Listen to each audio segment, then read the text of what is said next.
बंदी छोड़ सतगुरु रामपाल जी परमेश्वर जी की जय हो।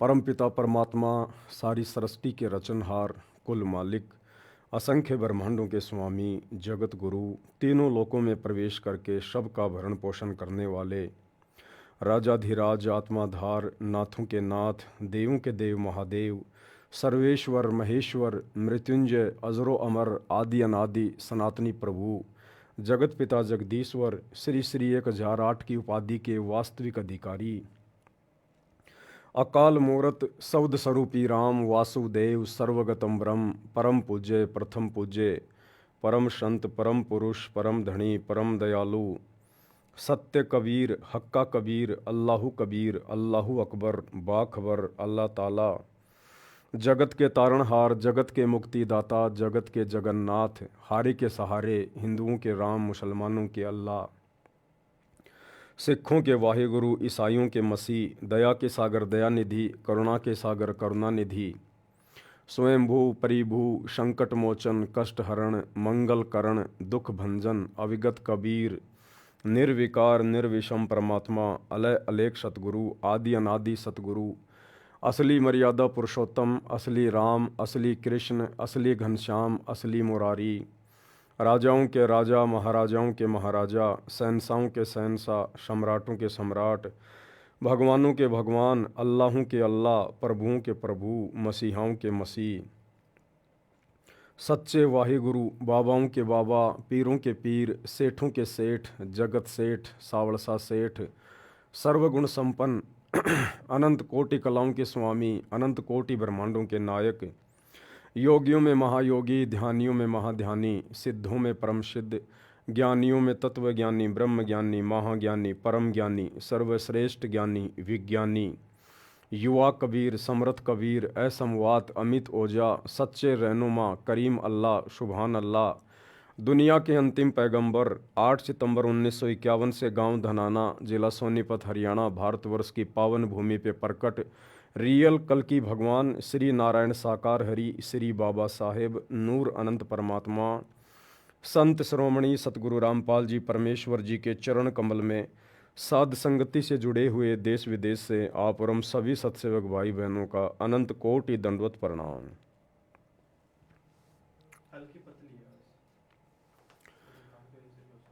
सत्साई भाई और बहनों, दया परमपिता परमेश्वर जी की, सारी सृष्टि के सर्जनहार, सारी सृष्टि के रचयिता सतगुरु रामपाल जी भगवान की, जिनके शुभ आशीर्वाद से, विशेष आशीर्वाद से आप और हम सभी सत्सेवक भाई बहन साध संगति से जुड़कर गुरु को परमात्मा मान के, ज्ञान को आधार बना के भक्ति मार्ग पर हर प्रकार से मर्यादाओं में रहते हुए दृढ़ता के साथ निरंतर आगे की ओर बढ़ रहे हैं।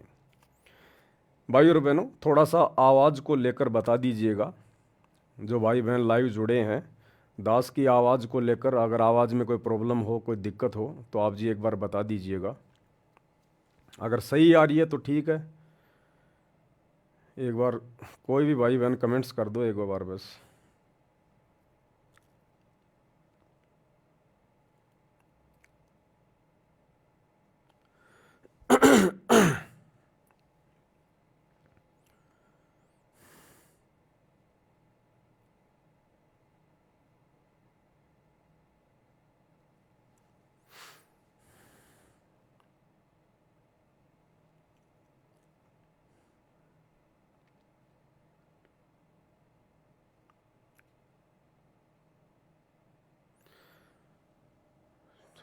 सतसाहिब जी ठीक है, दया परमात्मा की। वैसे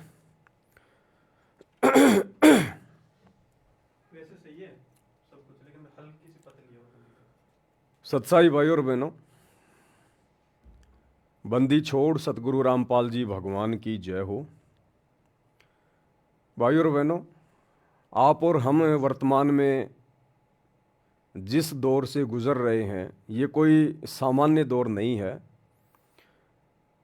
दुनिया की नज़रों में उनकी दैनिक जो क्रिया होती है बस वही है, उसके अलावा उन्हें आगे पीछे का कुछ नहीं पता है।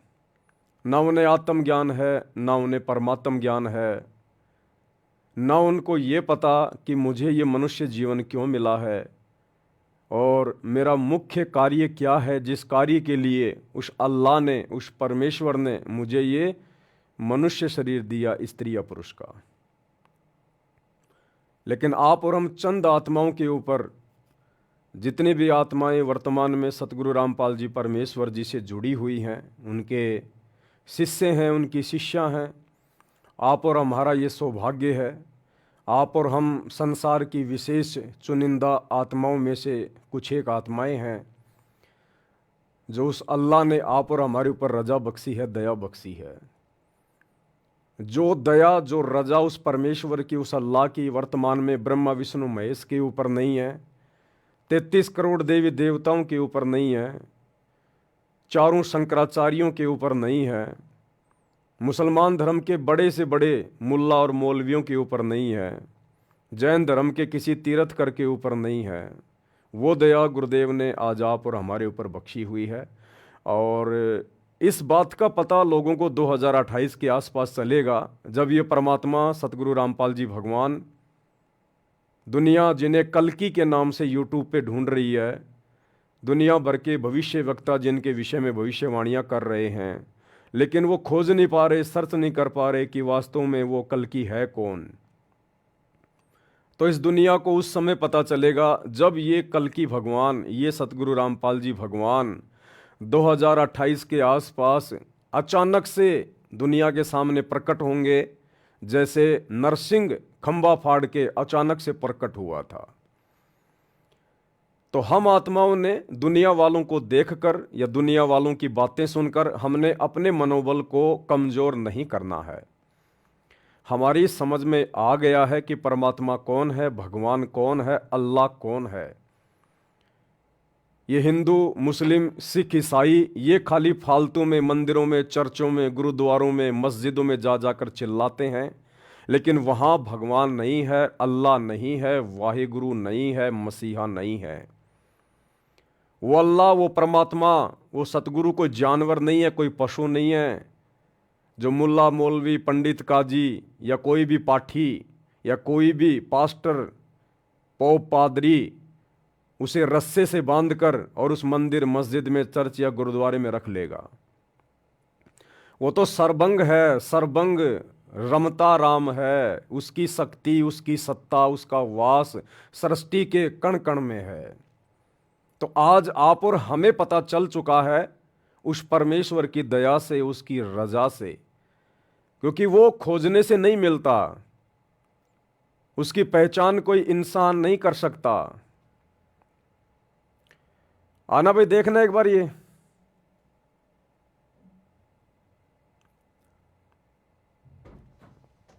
हाँ, इसमें से गायब हो गई फोटो। बोल रहा हूँ किसी का क्या बता रहा था मुझे नहीं जाना।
किसको दबा दो? उसको अभी एक बार क्लिक कर दो, मैं आऊँगा नहीं तो फिर उसमें दिखेगा।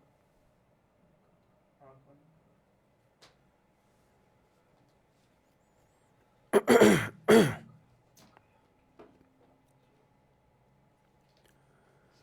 वो परमात्मा, वो अल्लाह जिसके ऊपर रजा करता है, दया करता है, जिस पर वो प्रसन्न होता है, उन्हीं आत्माओं को अपनी पहचान करवाता है। अन्यथा उस परमात्मा को कोई पहचान नहीं सकता, कोई जान नहीं सकता। तो वर्तमान में आप और हम चंद आत्माओं के ऊपर ये रजा हुई है, मेहर हुई है। वैसे सतगुरु रामपाल जी परमेश्वर जी के लाखों की संख्या में, करोड़ों की संख्या में फॉलोवर हैं, लेकिन उन लाखों करोड़ों में से भी केवल चंद सत्सेवक भाई बहनों के ऊपर ये रजा हुई है, दया हुई है। गुरुदेव ने हमारा ज्ञान योग खोला है, हमारी दिव्य दृष्टि खोली है, जो आज हमें गुरु के रूप में परमात्मा दिखाई दे रहे हैं, परमात्मा के दर्शन हो रहे हैं।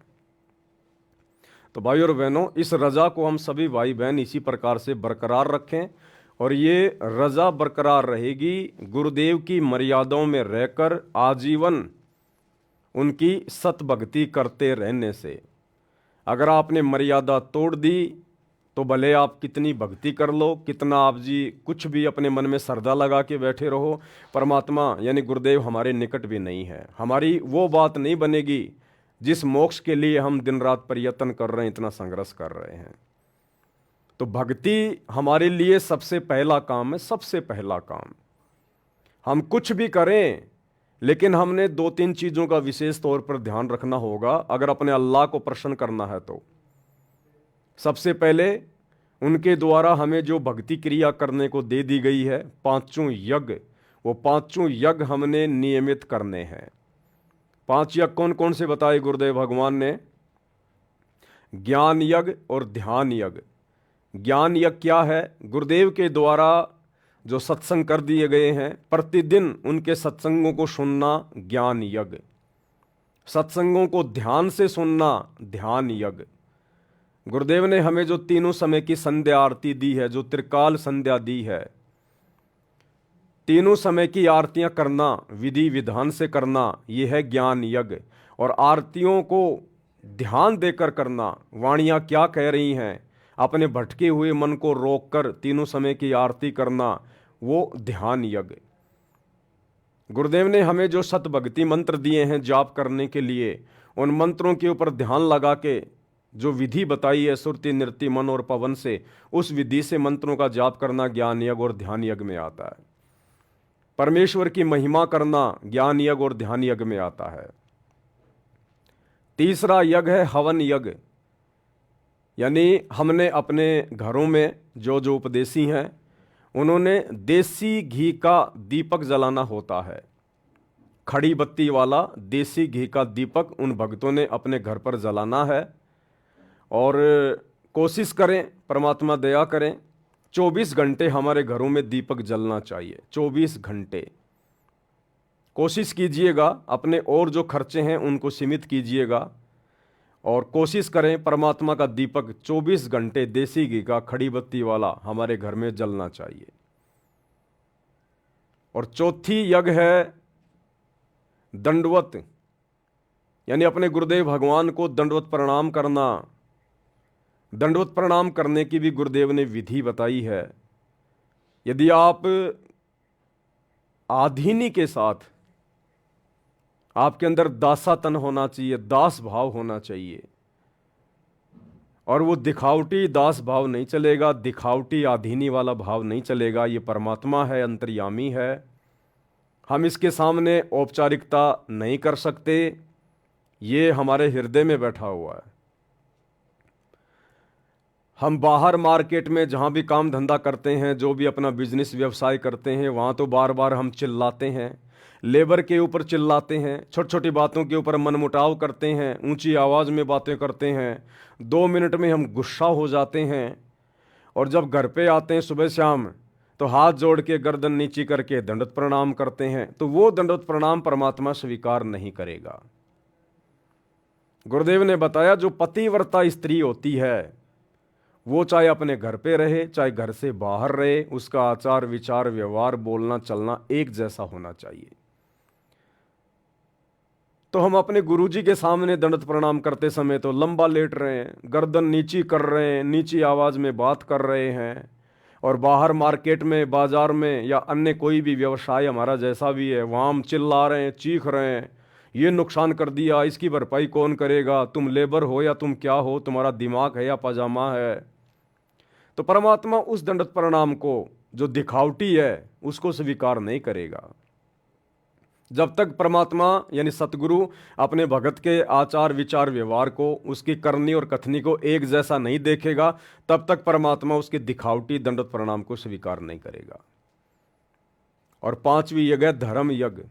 धर्म यज्ञ यानी अपनी आमदनी का जो भी आप काम धंधा करते हैं, मेहनत मजदूरी नौकरी करते हैं, उसका 10वां हिस्सा, उसका 10% अंश अपने गुरुदेव भगवान के हाथों में दान करना धर्म के लिए।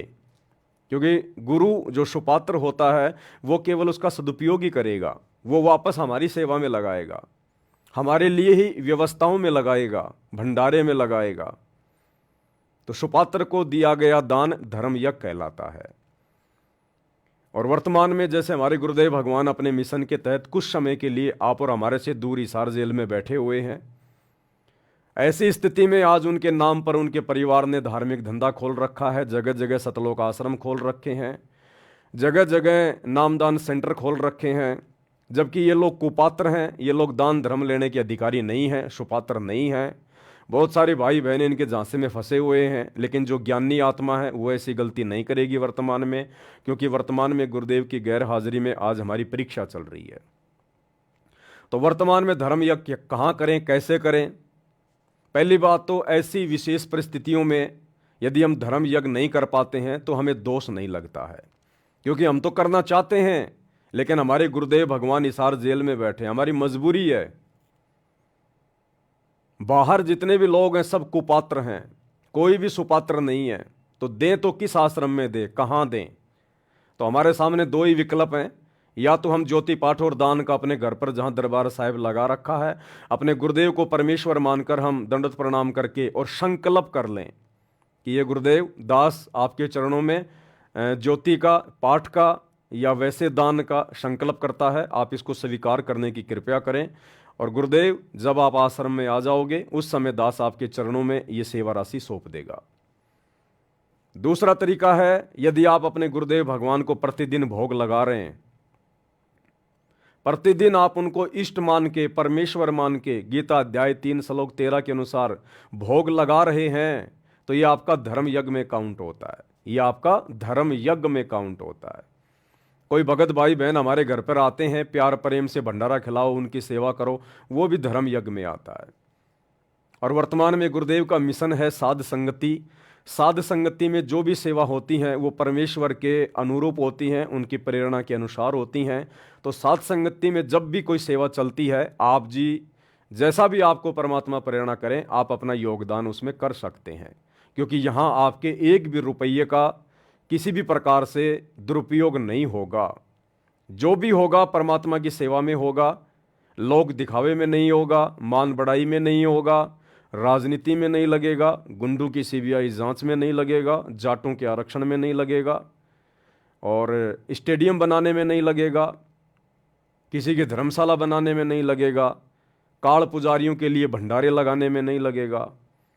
यहाँ जो लगेगा केवल परमात्मा की सेवा में लगेगा। भाई और बहनों, क्या है, आने वाले समय में परमेश्वर ने भी इस गंदे लोक को छोड़कर अपने सतलोक में जाना है, और जाने के बाद परमात्मा ने हजारों वर्षों तक, जब तक उनका ये भक्ति मार्ग चलेगा, परमात्मा ने यहाँ व्यवस्थाओं को भी संभाल के रखना है। तो रिहर्सल परमात्मा उसकी पहले से ही करवाएगा कि वो कौन आत्मा होंगी, कैसी आत्मा होंगी जिनके मार्फत आगे हजारों साल मेरा मार्ग चलेगा। तो मेरे बच्चे उनके ऊपर विश्वास करें, ज्ञान को आधार बनाकर।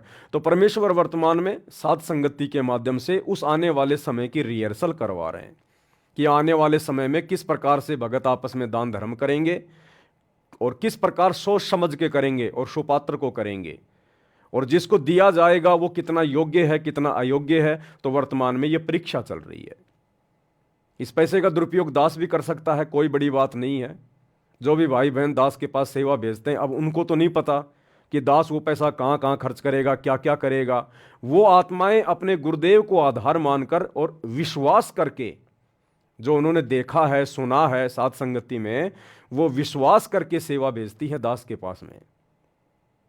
अब दास यदि निकम्मापन कर दे गुरुदेव के बेटा बेटी भाई बंधु रिश्तेदारों की तरह, इन आश्रम वालों की तरह, तो मेरे एक के कारण कितनी हजारों आत्माएं परमात्मा की दोषी हो जाएंगी। इसलिए भाई और बहनों, दास ये गलती नहीं कर सकता, और जब तक इस दास की श्वासें शरीर में हैं तब तक नहीं करेगा। क्योंकि मुझे परमात्मा ने धर्म कर्म के बारे में, लाभ हानि के बारे में, उचित अनुचित के बारे में, भक्ति मार्ग पे क्या उचित है क्या अनुचित है, सब कुछ समझा दिया है। तो दास ये गलती नहीं कर सकता। और जिस आत्मा को अपने आत्म कल्याण की चिंता हो जाएगी, जिस आत्मा को सतगुरु का ये भक्ति मार्ग अच्छे से समझ में आ जाएगा, वो आत्मा तो फिर वैसे भी गलती नहीं करेगी। वो चाहे कितने भगत हो, कैसा ही भगत हो, कोई भी भगत हो, जिसको एक बार इस काललोक के दुखों के विषय में पता चल गया, जानकारी हो गई, और सतगुरु कितनी अनमोल वस्तु है, कितनी बेशकीमती वस्तु है, ये अल्लाहु अकबर अल्लाहु कबीर युगों बाद में धरती पे उतरा है, जिसको इस बात की जानकारी हो गई, वो आत्मा फिर गलती नहीं कर सकती। वो चाहे पवन दास हो या चाहे मेरे जैसे लाखों करोड़ों भाई बहन हो।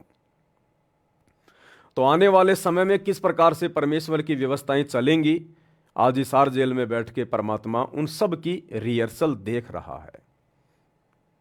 तो ये पांचों यज्ञ हमने नियमित रूप से करनी है।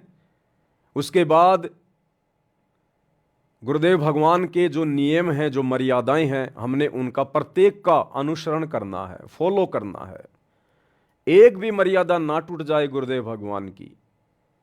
हमारी छोटी सी किसी भी कमजोरी के कारण हमारे गुरुदेव को जरा सा भी कष्ट ना पहुंचे, हमने इस बात का भी पल पल ध्यान रखना है।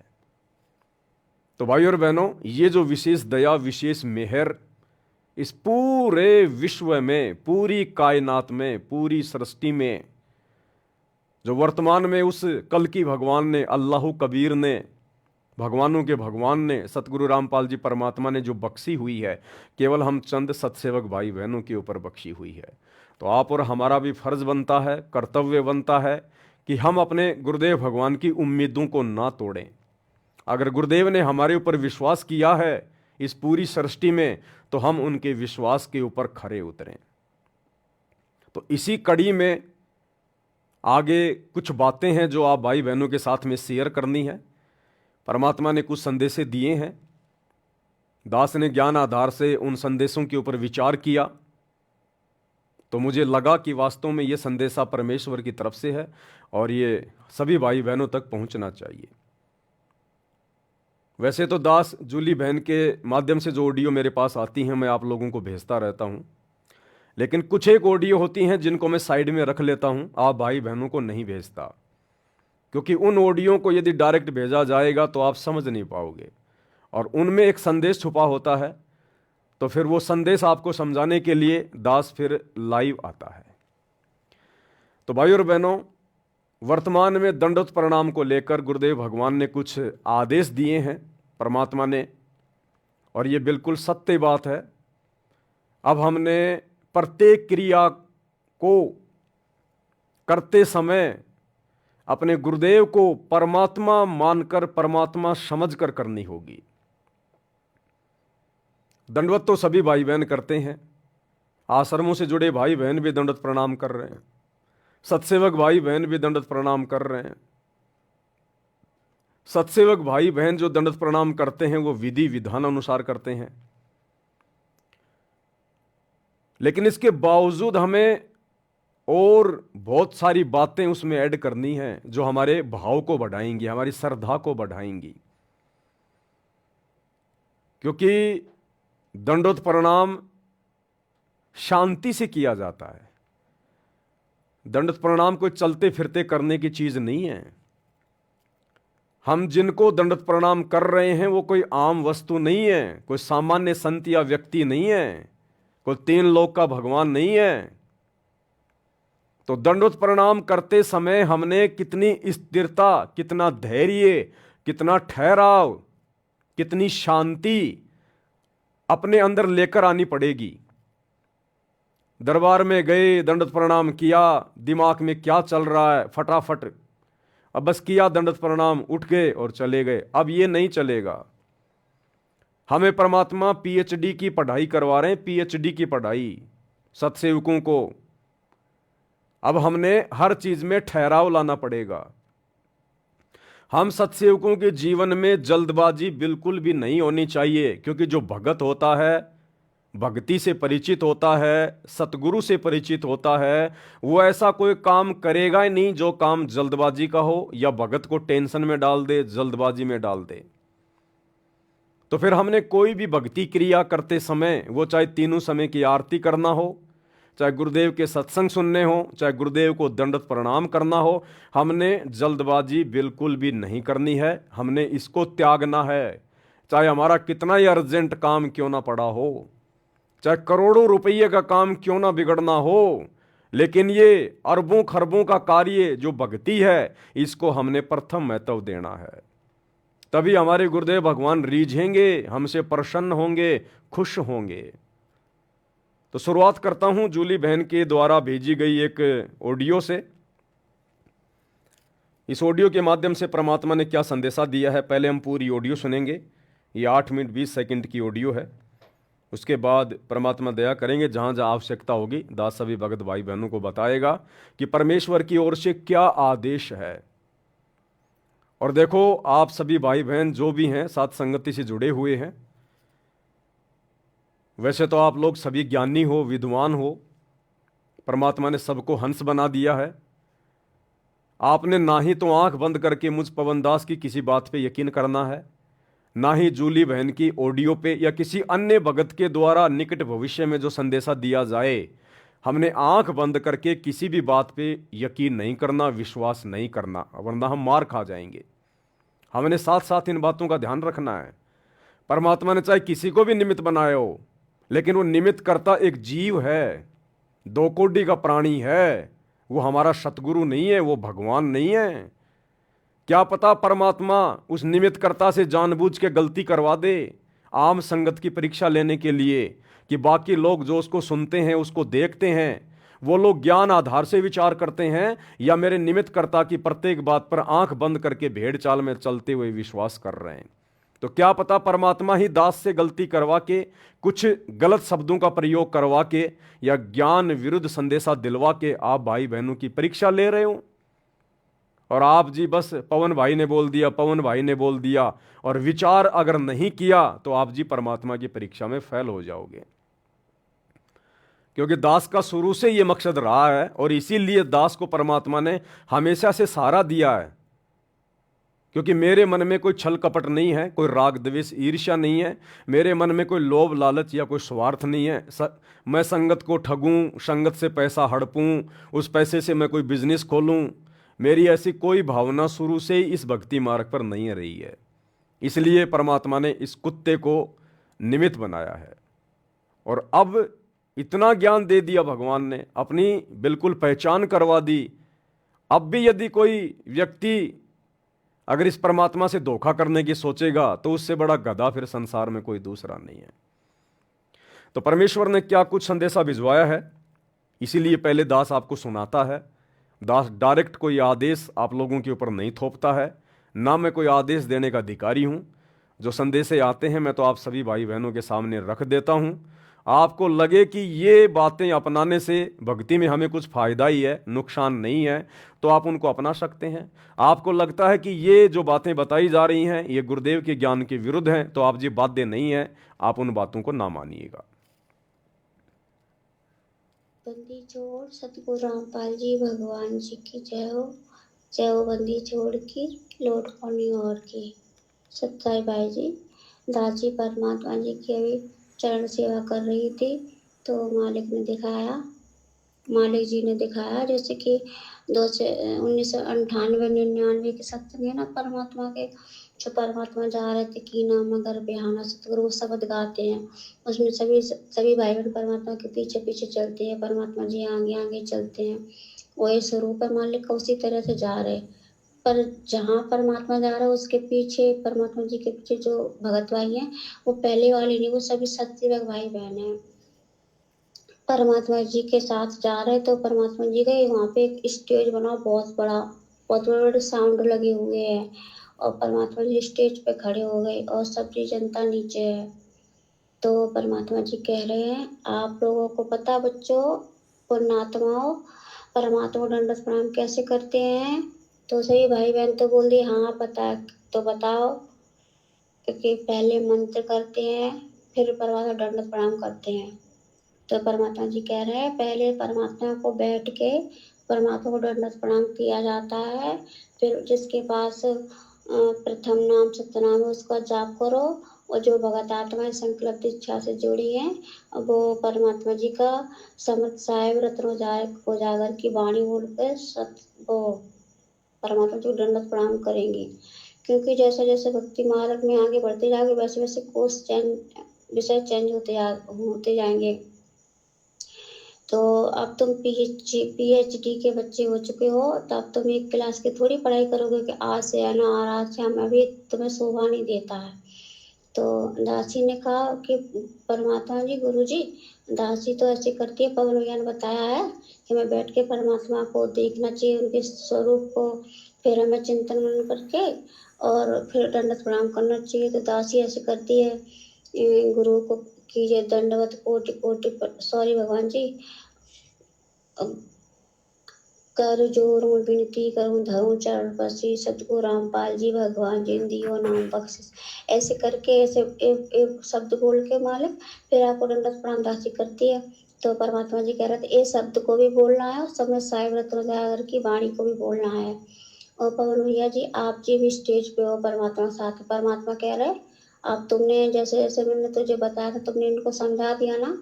तो परमात्मा गुरु जी से पवन भैया जी आप जी कह रहे हो हाँ मालिक आप जैसे बताया था सभी भाई बहन वैसे दंडवत प्रणाम करते हैं। अच्छा बहुत ठीक है। और फिर परमात्मा कह रहे जैसे कि सर पढ़ाते ना स्कूल में तो सब एक साथ एक सुर में बोलते हैं सब बच्चे इसी तरह परमात्मा बोल रहे हैं। तो आज से बच्चों को कैसे दंडवत प्रणाम करोगे? सभी भाई बहन कह रहे जी मालिक जैसे आप बताओगे। हाँ तो हमने कैसे बताया आपके गुरु जी ने?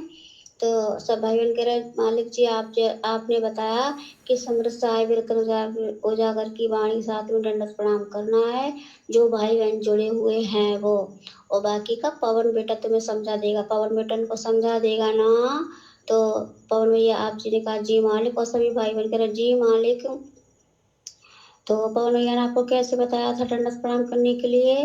तो सभी भाई बहन बता रहे परमात्मा पवन भैया ने बोला था कि हमें ऐसे बैठ के परमात्मा को स्वरूप देख करके मंत्र का जाप करके फिर दंडवत प्रणाम करना। हाँ बेटा ऐसे करना पर आप भक्ति मार्ग में और चेंजिंग होंगी।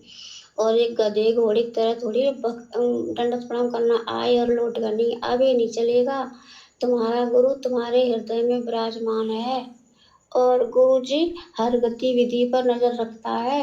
और अगर तुम फॉर्मोलिटी करोगे भक्ति मार्ग में तो परमात्मा भी फॉर्मोलिटी करेगा। इसलिए तुम्हें और जो है ना जो सुमरन करना है एकाचित्र होकर सुमरन करना है। एक जगह बैठ के सुमरन करना ना कि चलते फिरते खाते पीते नहीं। अब बेटा ये नहीं चलेगा। अब तुम पीएचडी के बच्चे हो चुके हो। तो सब लोग कह रहे जी मालिक जी ऐसे करके एक सुर में सभी लोग बोल रहे परमात्मा कह रहा हाँ। अब तुम्हें कुछ याद आया? तो सब लोग कह रहे जी परमात्मा जी हाँ आगे चल के और पवन बेटा तुम्हें और अच्छे से समझा देगा ना बेटा? तो पवन भैया जी आप जी कह रहे जी मालिक। इसी तरह से परमात्मा समझा रहे हैं कि हमें जब सुमरन करना है तो एकांत जगह पे बैठ के परमात्मा के चिंतन मन में ध्यान लगाना ना कि घर के कामों में भी ये करना वो करना नहीं। अगर तुम ऐसा करोगे तो वो बंदी छोड़ है तुम उसके साथ चालाकी करोगे तो बंदी छोड़ भी तुम्हें चालाकी करेगा छोड़ेगा नहीं। और अब बेटा तुम लास्ट की 2 सीढ़ी तुम्हारी रह गई है सतलोक चढ़ने के लिए और बाकी की सीढ़ी तुम चढ़ चुके। अगर तुम ये 2 सीढ़ी छोड़ दोगे ना चढ़ने के लिए तो आप यहाँ से गिरोगे। आपको पता है आपका सर में लगेगी हाथ पैर टूटेंगे। पता नहीं ढुढ़कते ढुढ़कते कहाँ गिरोगे जाके फिर पता नहीं कितने दिन में तुम उठ पाओगे। तो इससे अच्छा है कि सही सलामत ऊपर की लास्ट जो 2 सीढ़ी रहेगी इन्हें भी चढ़ना है कि नहीं? सही भाई बहन कह रहे जी मालिक। इसी तरह से परमात्मा जी कह रहे हैं हमने जैसे जैसे पवन बेटा को बताया था भक्ति मार्ग में उसी तरह से पवन बेटा ने तुम सबको बताया ना। तो सभी भाई बहन कह रहा जी मालिक, हाँ आप तुम बहुत होशियार होते जा रहे हो और फॉर्मेलिटी बिल्कुल भी नहीं चलेगी भक्ति मार्ग में। अब सब नियम कायदे जैसे जैसे भगत आगे बढ़ेंगे उनके चेंज होते जाएंगे। तो पवन भैया आप जैसे परमात्मा कह रहे हैं बेटा इनको अच्छे से और समझा देना। आपके जो भाई बहन है ना बहुत भोले हैं, कुछ तो समझ जाएंगे, वो कुछ नहीं समझ पाएंगे। आपको पता है ना आपका गुरु जी क्या है, आपका गुरु जी संदेशा कुछ देता है, बताना कुछ चाहता है। शॉर्ट में आप जानते हो ना। तो पवन भैया जी आप जी कह रहे जी मालिक, सर झुका के जी मालिक, अच्छे से इनको समझा देना ताकि ये भक्ति मार्ग को त्रुटि ना करें। और परमात्मा जी इसी तरह से कह रहे बेटा भक्ति मार्ग में तुम्हें दृढ़ता के साथ में आगे बढ़ना है, बिल्कुल भी किसी के देखने में बहकाव में नहीं आना है। समय अब बीतता जा रहा है और तुम्हें जल्दी जल्दी भक्ति मार्ग में आगे बढ़ना है। तो सभी भाई बहन कह रहे हैं हाँ परमात्मा आपकी दया रहेगी, दया करना परमात्मा। तो परमात्मा कह रहे दया करेंगे। देखो अगर तुम्हारा गुरु दुनिया की नज़र में तुम्हारा गुरु जेल में है, पर हकीकत में तो तुम्हें पता है तुम्हारा गुरु तुम्हारे हृदय में विराजमान है। अगर तुम्हारा गुरु तुम्हारे हृदय में विराजमान नहीं हो तो एक काल तुम्हें कच्चा चबा जाए, कच्चा खा जाए, एक पल के लिए तुम्हें नहीं छोड़े। तुम्हारा गुरु एक क्षण के लिए तुम्हें नहीं छोड़ता। जैसे गऊ अपने बच्चे पे नजर रखती है, इसी तरह गुरु तुम्हारा तुम पे नजर रखता है और हृदय में निवास करता है। और हृदय में परमात्मा निवास करता है, वहां पे बैठ के सब गतिविधि पर ध्यान देता है। चालाकी बिल्कुल भी नहीं चलेगी, दिखावा भक्ति मार्ग में बिल्कुल भी नहीं चलेगा। इसी तरह परमात्मा ये सब बता रहे हैं और आपको समझा रहे हैं कि बेटा इन्हें अच्छे से समझा देना। आप जो भक्ति मार्ग में जो भी बच्चे हैं अब नियम चेंज होंगे और जो संकल्प दीक्षा से हैं वो ऐसी मतलब परमात्मा दंडवत प्रणाम करेंगे। पहले संगत साहिब की वाणी बोलेंगे फिर दंडवत प्रणाम करेंगे। उससे पहले तो मतलब जो बोलते हैं ना कर जोरों विनती करूं धरूं चरण पसी से ये वाणी भी बोलनी है, उसके बाद समृत साई वाली भी बोलनी है। और इस वाणी को पवन बेटा और अच्छे से तुम सबको समझा देगा। इसी तरह से परमात्मा कह के और सबको आशीर्वाद दे के और फिर परमात्मा जी चले गए। और आप जी ने फिर वो मतलब ले ली किताब सी, उसमें आप मतलब सबके नंबर ऐड कर रहे हो, तो लिख रहे हो किस किस को समझाना है किस किस को नहीं। बस इतना ही परमात्मा जी ने दिखाया है। बंदी छोड़ सतगुरु रामपाल जी भगवान जी की जय हो। सत्साई भाई और बहनों, संदेशा आप सभी ने सुन लिया है। संदेशा परमात्मा की तरफ से है, क्योंकि दास भी ऐसा वैसा कोई संदेशा आप जियों को नहीं देगा जो हमारे किसी मतलब का ना हो। अब ये क्या है भाई और बहनों, परमात्मा चाहते हैं कि जो आत्माएं चुन ली गई हैं, जिन आत्माओं को सेलेक्ट कर लिया गया है सतलोक के लिए साथ संगति से जोड़कर, आने वाला समय खराब है, विनाशकारी है, परेशानी सब पे आएगी। तो उस समय से पहले पहले आत्माओं को और अधिक चार्ज किया जाए, उनको दृढ़ किया जाए। अब आत्मा कैसे दृढ़ होगी, कैसे आत्मा चार्ज होगी? जब सतगुरु रूपी चार्जर लगेगा, सतगुरु हम पे प्रसन्न होगा, खुश होगा, मेहरबान होगा। इन बातां के पाइए कर सतगुरु नजर निहाल, राजी कर सतगुरु रूठे नू। हम लाख जन्म भक्ति कर लें, लाख मालाएं फेर लें, कितना ही दान धर्म कर दें, अगर हमारा सतगुरु हमसे प्रसन्न नहीं हुआ तो हमारी भक्ति व्यर्थ जाएगी। व्यर्थ का मतलब जो भक्ति हमने की है परमात्मा उसका प्रतिफल तो दे देगा, लेकिन मोक्ष नहीं हो पाएगा। तो हमने गुरु को प्रसन्न करना है, खुश करना है, गदगद करना है गुरुदेव भगवान को। नुक्ते ऊपर रीजे गारे करोड़ कर्म जल जाएं तुम्हारे। हमने अब नुक्ते पैदा करने पड़ेंगे, नुक्ते। और इस कलयुग की बिचली पीढ़ी में सबसे बड़ा नुक्ता केवल एक ही है। यदि आपने अपने गुरु को अपने हृदय से, अपनी आत्मा से, मन कर्म वचन से परमात्मा मान लिया, कबीर भगवान मान लिया, अल्लाहों का अल्लाह मान लिया, तो ये परमात्मा आपके ऊपर अति प्रसन्न होगा, गदगद होगा, गदगद। तो बात करते हैं आज के इस संदेश की जो परमात्मा ने जूली बहन के माध्यम से भिजवाया है। परमात्मा ने कहा कि बच्चों तुम कैसे दंडवत करते हो।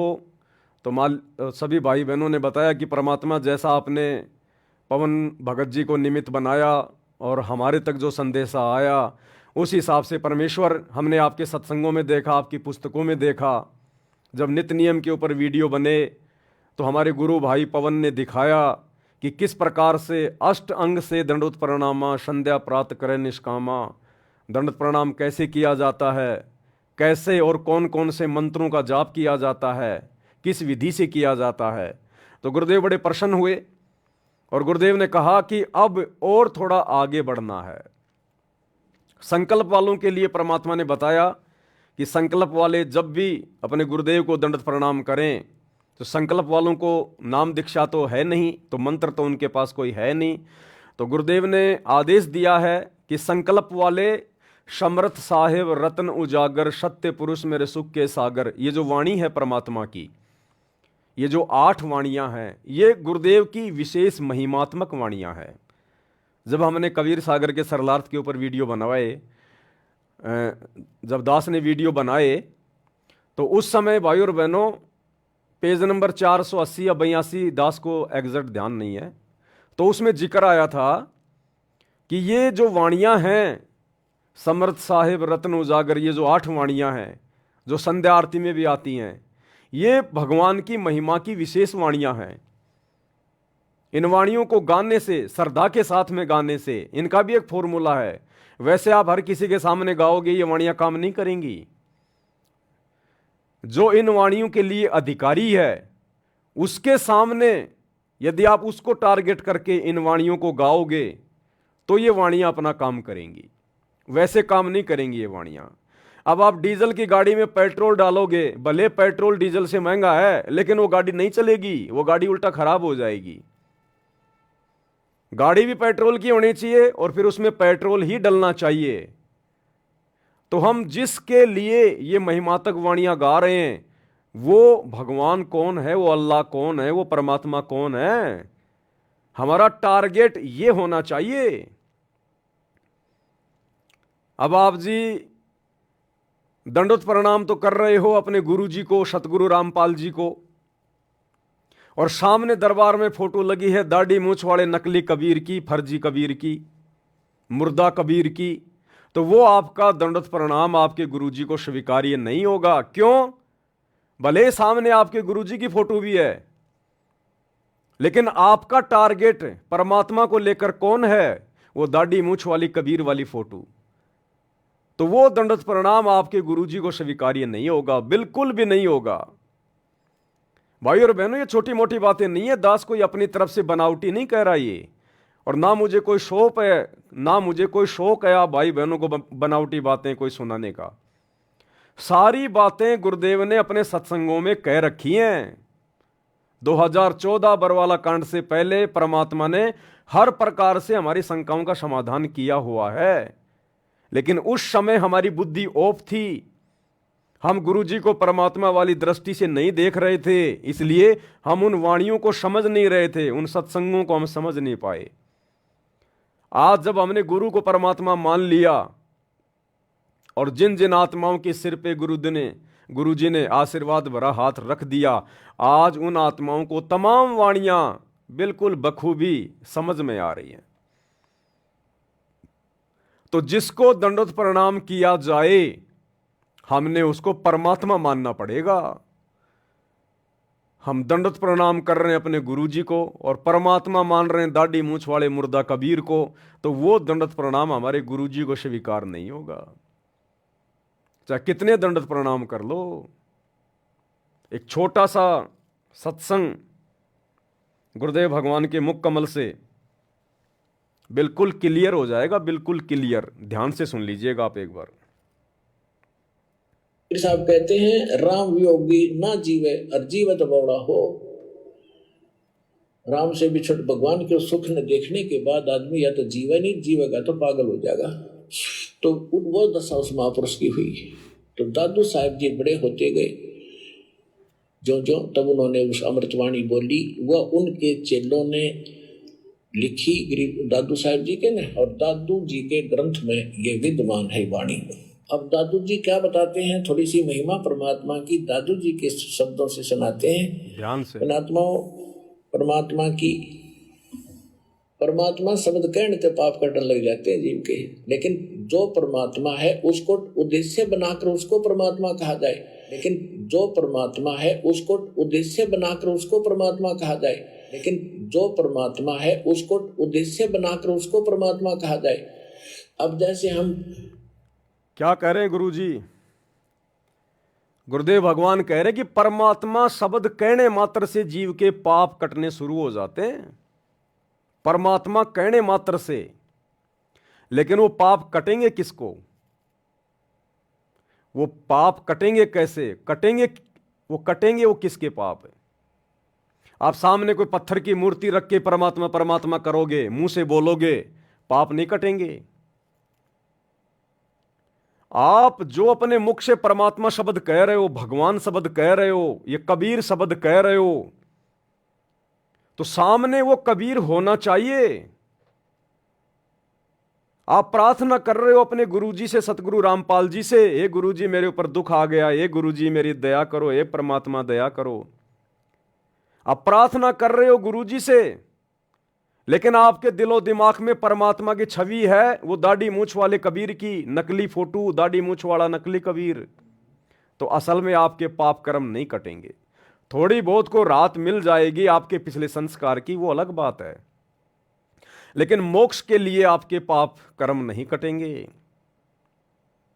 तो गुरुदेव कह रहे हैं कि परमात्मा शब्द कहने मात्र से आपके पाप कर्म जो है वो कटने शुरू हो जाएंगे, लेकिन सामने उसको टारगेट करके परमात्मा कहा जाए जिसको आप जी समझ रहे हैं। आप जो परमात्मा शब्द जिसके लिए प्रयोग जो कर रहे हैं ना, वो वास्तव में परमात्मा होना चाहिए। वैसे परमात्मा कहने से बात नहीं बनेगी। गुरुजी से कितनी प्रार्थना कर लो, कितनी मिन्नतें कर लो, बंदी छोड़, हे बंदी छोड़ गुरुजी, मेरे गुरुजी बंदी छोड़, मेरे गुरुजी कबीर भगवान। और यदि आपने अपने गुरु के अलावा किसी और को कबीर भगवान मान रखा है, तो भले आप अपने गुरुजी को कितना ही बंदी छोड़ कह लो, कितना ही कबीर जी कह लो, कितनी महिमा कर लो, आपका वो टारगेट पूरा नहीं होगा, आपके पाप कर्म नहीं कटेंगे, मोक्ष वाली बात नहीं बनेगी। क्या कह रहे हैं गुरुदेव, एक बार फिर से थोड़ा ध्यान से सुन लीजिएगा। तो साहिब जी के ना और दादू जी के ग्रंथ में ये विद्यमान है वाणी। अब दादू जी क्या बताते हैं, थोड़ी सी महिमा परमात्मा की दादू जी के शब्दों से सुनाते हैं।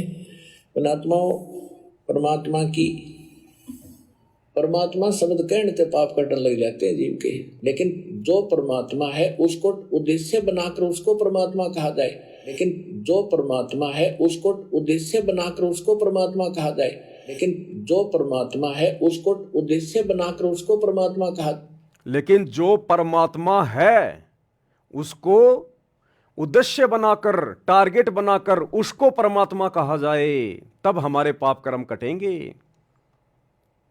तो हम तो 90% भाई बहन जो सतलोक आश्रमों से जुड़े हैं, हमारा जो टारगेट है, हमारा जो उद्देश्य है परमात्मा वाला, वो तो दाढ़ी मूछ वाले नकली कबीर का है।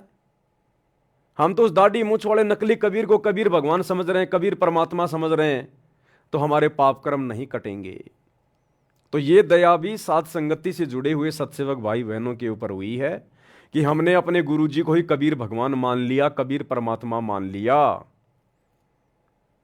तब जाकर हमारे पाप कर्म कटे हैं। अरे हमारे पाप कर्म कटे हैं तभी तो हमें गुरु में परमात्मा दिखाई दिया। हमारे पाप कर्म कटे हैं तभी तो आज हम निसंशय होके, दोष रहित होके और गुरु को परमात्मा मान के भक्ति कर रहे हैं। हमारे पाप कर्म कटे हैं तभी तो हमारे को ये दिव्य दृष्टि प्राप्त हुई है, हमारा ज्ञान योग खुला है कि आज हम नीर और खीर का निवेरा कर पा रहे हैं। हम देखा देखी में भेड़ चाल में नहीं चल रहे, राजनेताओं की रैलियों में धक्के नहीं खा रहे, अपने दान धर्म का दुरुपयोग कुपात्रों को देके नहीं कर रहे इन आश्रमों में गुरु की गैर हाजिरी में, क्योंकि हमने अपने गुरु को परमात्मा मान के उनके साथ परमात्मा जैसा व्यवहार किया है, भक्ति कर रहे हैं।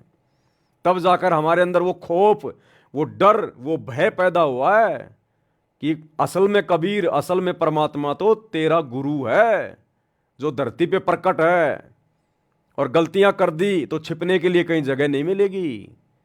तभी तो आज इतनी बड़ी रजा हुई है। ये साध संगति मिशन आज इतने साफ सुथरे तरीके से दिन ब दिन आगे की ओर बढ़ रहा है। परमात्मा की आत्माएं निर्विकार हो रही हैं, गुरु को परमात्मा मान के सारी क्रिया कर रहे हैं। तभी तो हम काम, क्रोध, लोभ, मोह, अहंकार जैसी भयंकर महाबीमारियों से दूर हो रहे हैं।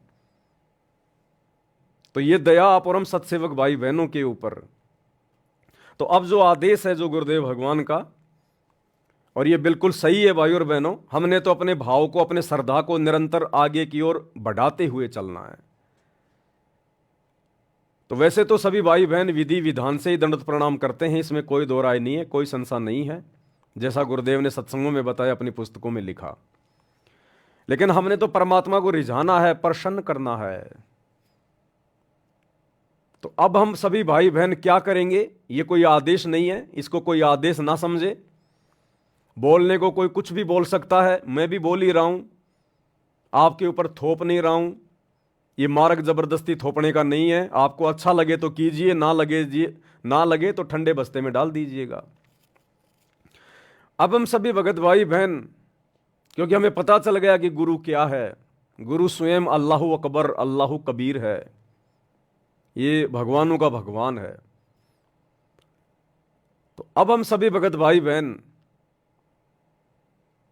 जब भी अपने गुरुदेव भगवान को दंडवत प्रणाम करें, दरबार साहिब में या कहीं भी किसी भगत के घर पर जाकर करें, साथ संगति में करें, हम कहीं भी अपने गुरुदेव भगवान को दंडवत प्रणाम करें, तो सर्वप्रथम हम दरबार साहिब के सामने खड़े होके आधीनी के साथ में, गर्दन नीची करके आधीनी के साथ में, सबसे पहले हम अपने गुरुदेव भगवान की महिमा करेंगे। सबसे पहले 8 वाणियां हम बिल्कुल इत्मीनान से, शांति से, कोई जल्दबाजी नहीं होनी चाहिए, कोई हड़बड़ी नहीं होनी चाहिए। अगर कोई अर्जेंट काम है तो पहले वो काम कर लो अपना। परमात्मा वाला काम बिल्कुल शांति से करेंगे, आराम से करेंगे, क्योंकि हमें पता है कि जो हम दंडवत प्रणाम करने जा रहे हैं वो एक यज्ञ है, एक अश्वमेघ यज्ञ।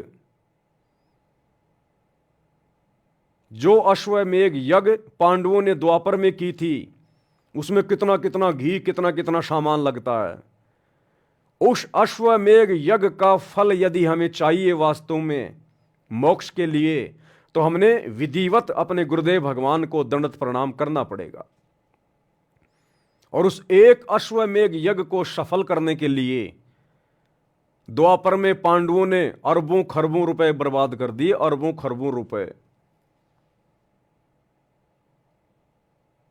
और उसको सफल करवाने के लिए जब शंख नहीं बजा तो 5 पांडव, वो दिल्ली का राजा युधिष्ठिर भी नंगे पांव सुपच सुदर्शन की झोपड़ी में गया, नंगे पैर जाकर दंडवत प्रणाम किया उस एक यज्ञ को सफल करवाने के लिए।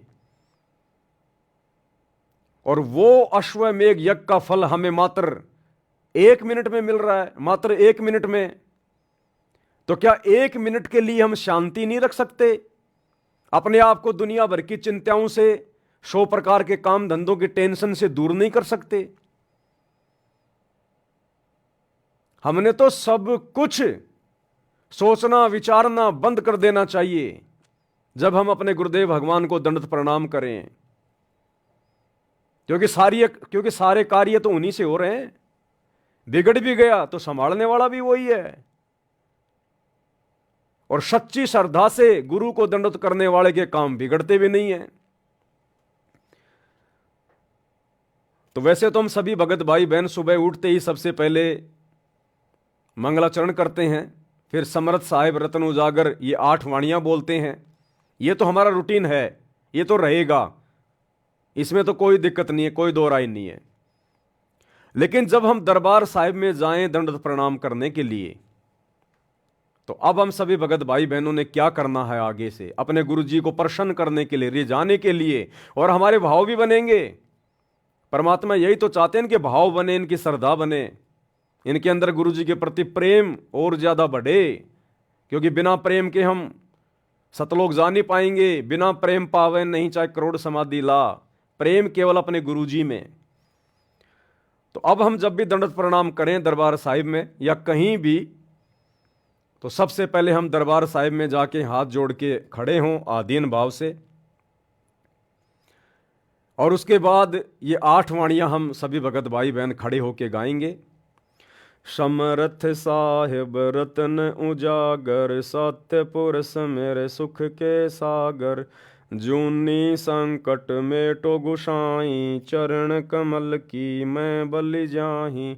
भाव भगति दी जो परवाना, साधु संगति पूर्ण पद ज्ञाना।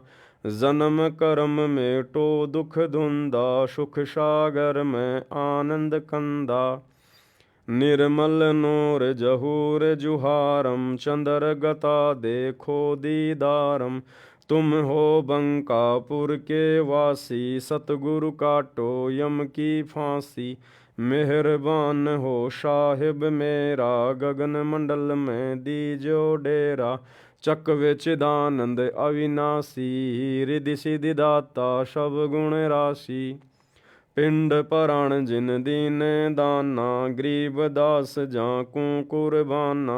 पिंड पराण जिन दीन दाना, गरीब दास जाकू कुर्बाना। तो ये परमात्मा की विशेष महिमात्मक वाणियां हैं। इनमें हमने सब कुछ मांग लिया, हमने और कुछ भी मांगने की जरूरत नहीं है। हमने सब कुछ मांग लिया परमात्मा से। और बार बार जब हम इस प्रकार से गुरुदेव की महिमा करेंगे निष्काम भाव से, हमारे अंदर कोई इच्छा नहीं होनी चाहिए कि इन वाणियों के माध्यम से मैं गुरु जी से कुछ मांगूं, कुछ मांग रहा हूं। नहीं, हमने तो केवल उनकी महिमा में वाणियां उनको समर्पित करनी है। लेना देना वो परमात्मा पे छोड़ दो। जब लग भक्ति सह कामना, तब लग निष्फल सेव। कहे कबीर वे क्यों मिले निष्कामी निज देव। तो इन वाणियों में सब कुछ आ गया। हमने इन वाणियों में संसार का धन भी मांग लिया जितना हमें आवश्यक है। हमने अपने स्वस्थ शरीर के लिए भी हमने परमात्मा से कामना कर ली, हमने प्रार्थना कर ली। जन्म मरण का रोग समाप्त करवाने के लिए भी हमने परमात्मा से जो है प्रार्थना कर ली। हमने सब कुछ मांग लिया, हमने इन वाणियों में सब कुछ मांग लिया। लेकिन परमात्मा इन वाणियों को उस समय स्वीकार करेगा जब आप सच्चे भाव से, सच्चे हृदय से और एकमात्र अपने गुरु को ही अपना परमात्मा मान के उनके सामने वाणियां बोलोगे। अगर आपके दरबार साहिब में गुरु जी के अलावा दादा गुरु जी की फोटो रखी है, पंडित चिदानंद जी की फोटो रखी है, गरीबदास जी की फोटो रखी है, स्वामी रामदेवानंद जी की फोटो रखी है, तो ये वाणियां परमात्मा स्वीकार नहीं करेगा। क्योंकि आपके दरबार में तो 5-5 पति बैठे हैं, 5-5 पति, और 5-5 पतियों वाली औरत कभी भी सुखी जीवन नहीं जी सकती। महाभारत की द्रौपदी का उदाहरण है। हमने पतिव्रता पद पे आकर ये वाणियां अपने गुरुदेव को समर्पित करनी पड़ेंगी सच्चे हृदय से। हमारे शौपन में भी गुरुदेव के अलावा दूसरा कोई कबीर भगवान नहीं होना चाहिए।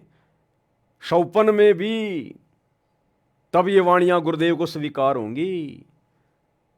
और कहते हैं राम नाम रटते रहो जब तक घट में प्राण, और कबू तो दीनदयाल के भिनक पड़ेगी कान।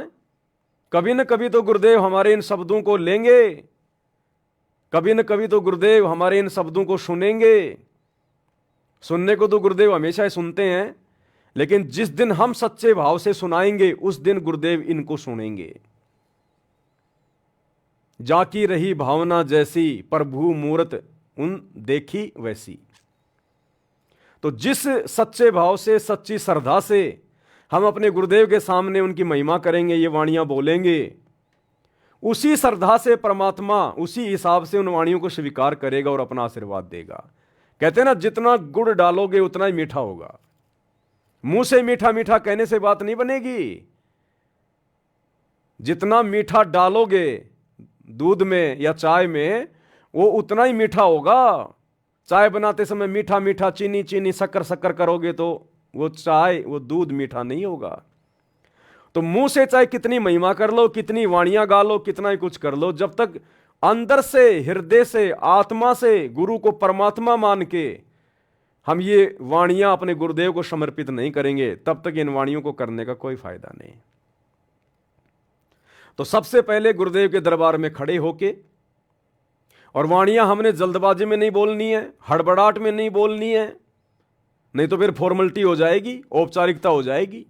एक एक शब्द हमारे दिल की गहराइयों से बाहर आना चाहिए। हो सके तो रोना आना चाहिए, अंदर से रोना। तो ये 8 वाणियां बोल के फिर जमीन पर जैसे हम दंडवत प्रणाम करने के लिए अपने घुटने टेकते हैं, वैसे ही हमने अपने घुटने जमीन पर टेक कर हाथ जोड़ के गुरुदेव के सामने बैठ जाना है। फिर हमने परमेश्वर की एक वाणी बोलनी है, कर जोड़ूं बिनती करूं धरूं चरण पर शीस, सतगुरु रामपाल जी भगवान ने दियो नाम बख्शीश। आगे आपकी मर्जी, आप 2 वाणियां बोलो, 3 वाणियां बोलो, 4 बोलो, वो आपकी मर्जी है। और उसके बाद वही विधि है दंडवत प्रणाम करने की। खुली आंखों से पहले गुरुदेव भगवान के दर्शन करो, फिर जो भी आपको सुमरण मिला हुआ है, जो मंत्र आपको मिला हुआ है, उस मंत्र का 1 या 2 जाप करो, फिर गुरुदेव के दर्शन करो, उसके बाद फिर दंडवत प्रणाम करो। जो संकल्प दीक्षा वाले भाई बहन हैं वो केवल खड़े खड़े परमात्मा का समर्थ साहिब रत्न उजागर ये वाणियां बोल के, और नीचे जमीन पे फिर घुटने टेक के, और कर जोड़ू विनती करूं धरूं चरण पर शीस, सतगुरु रामपाल जी परमेश्वर जी ने दियो नाम बख्शीश। खाली इतना बोल के और फिर अपने गुरुदेव भगवान को दंडवत करें।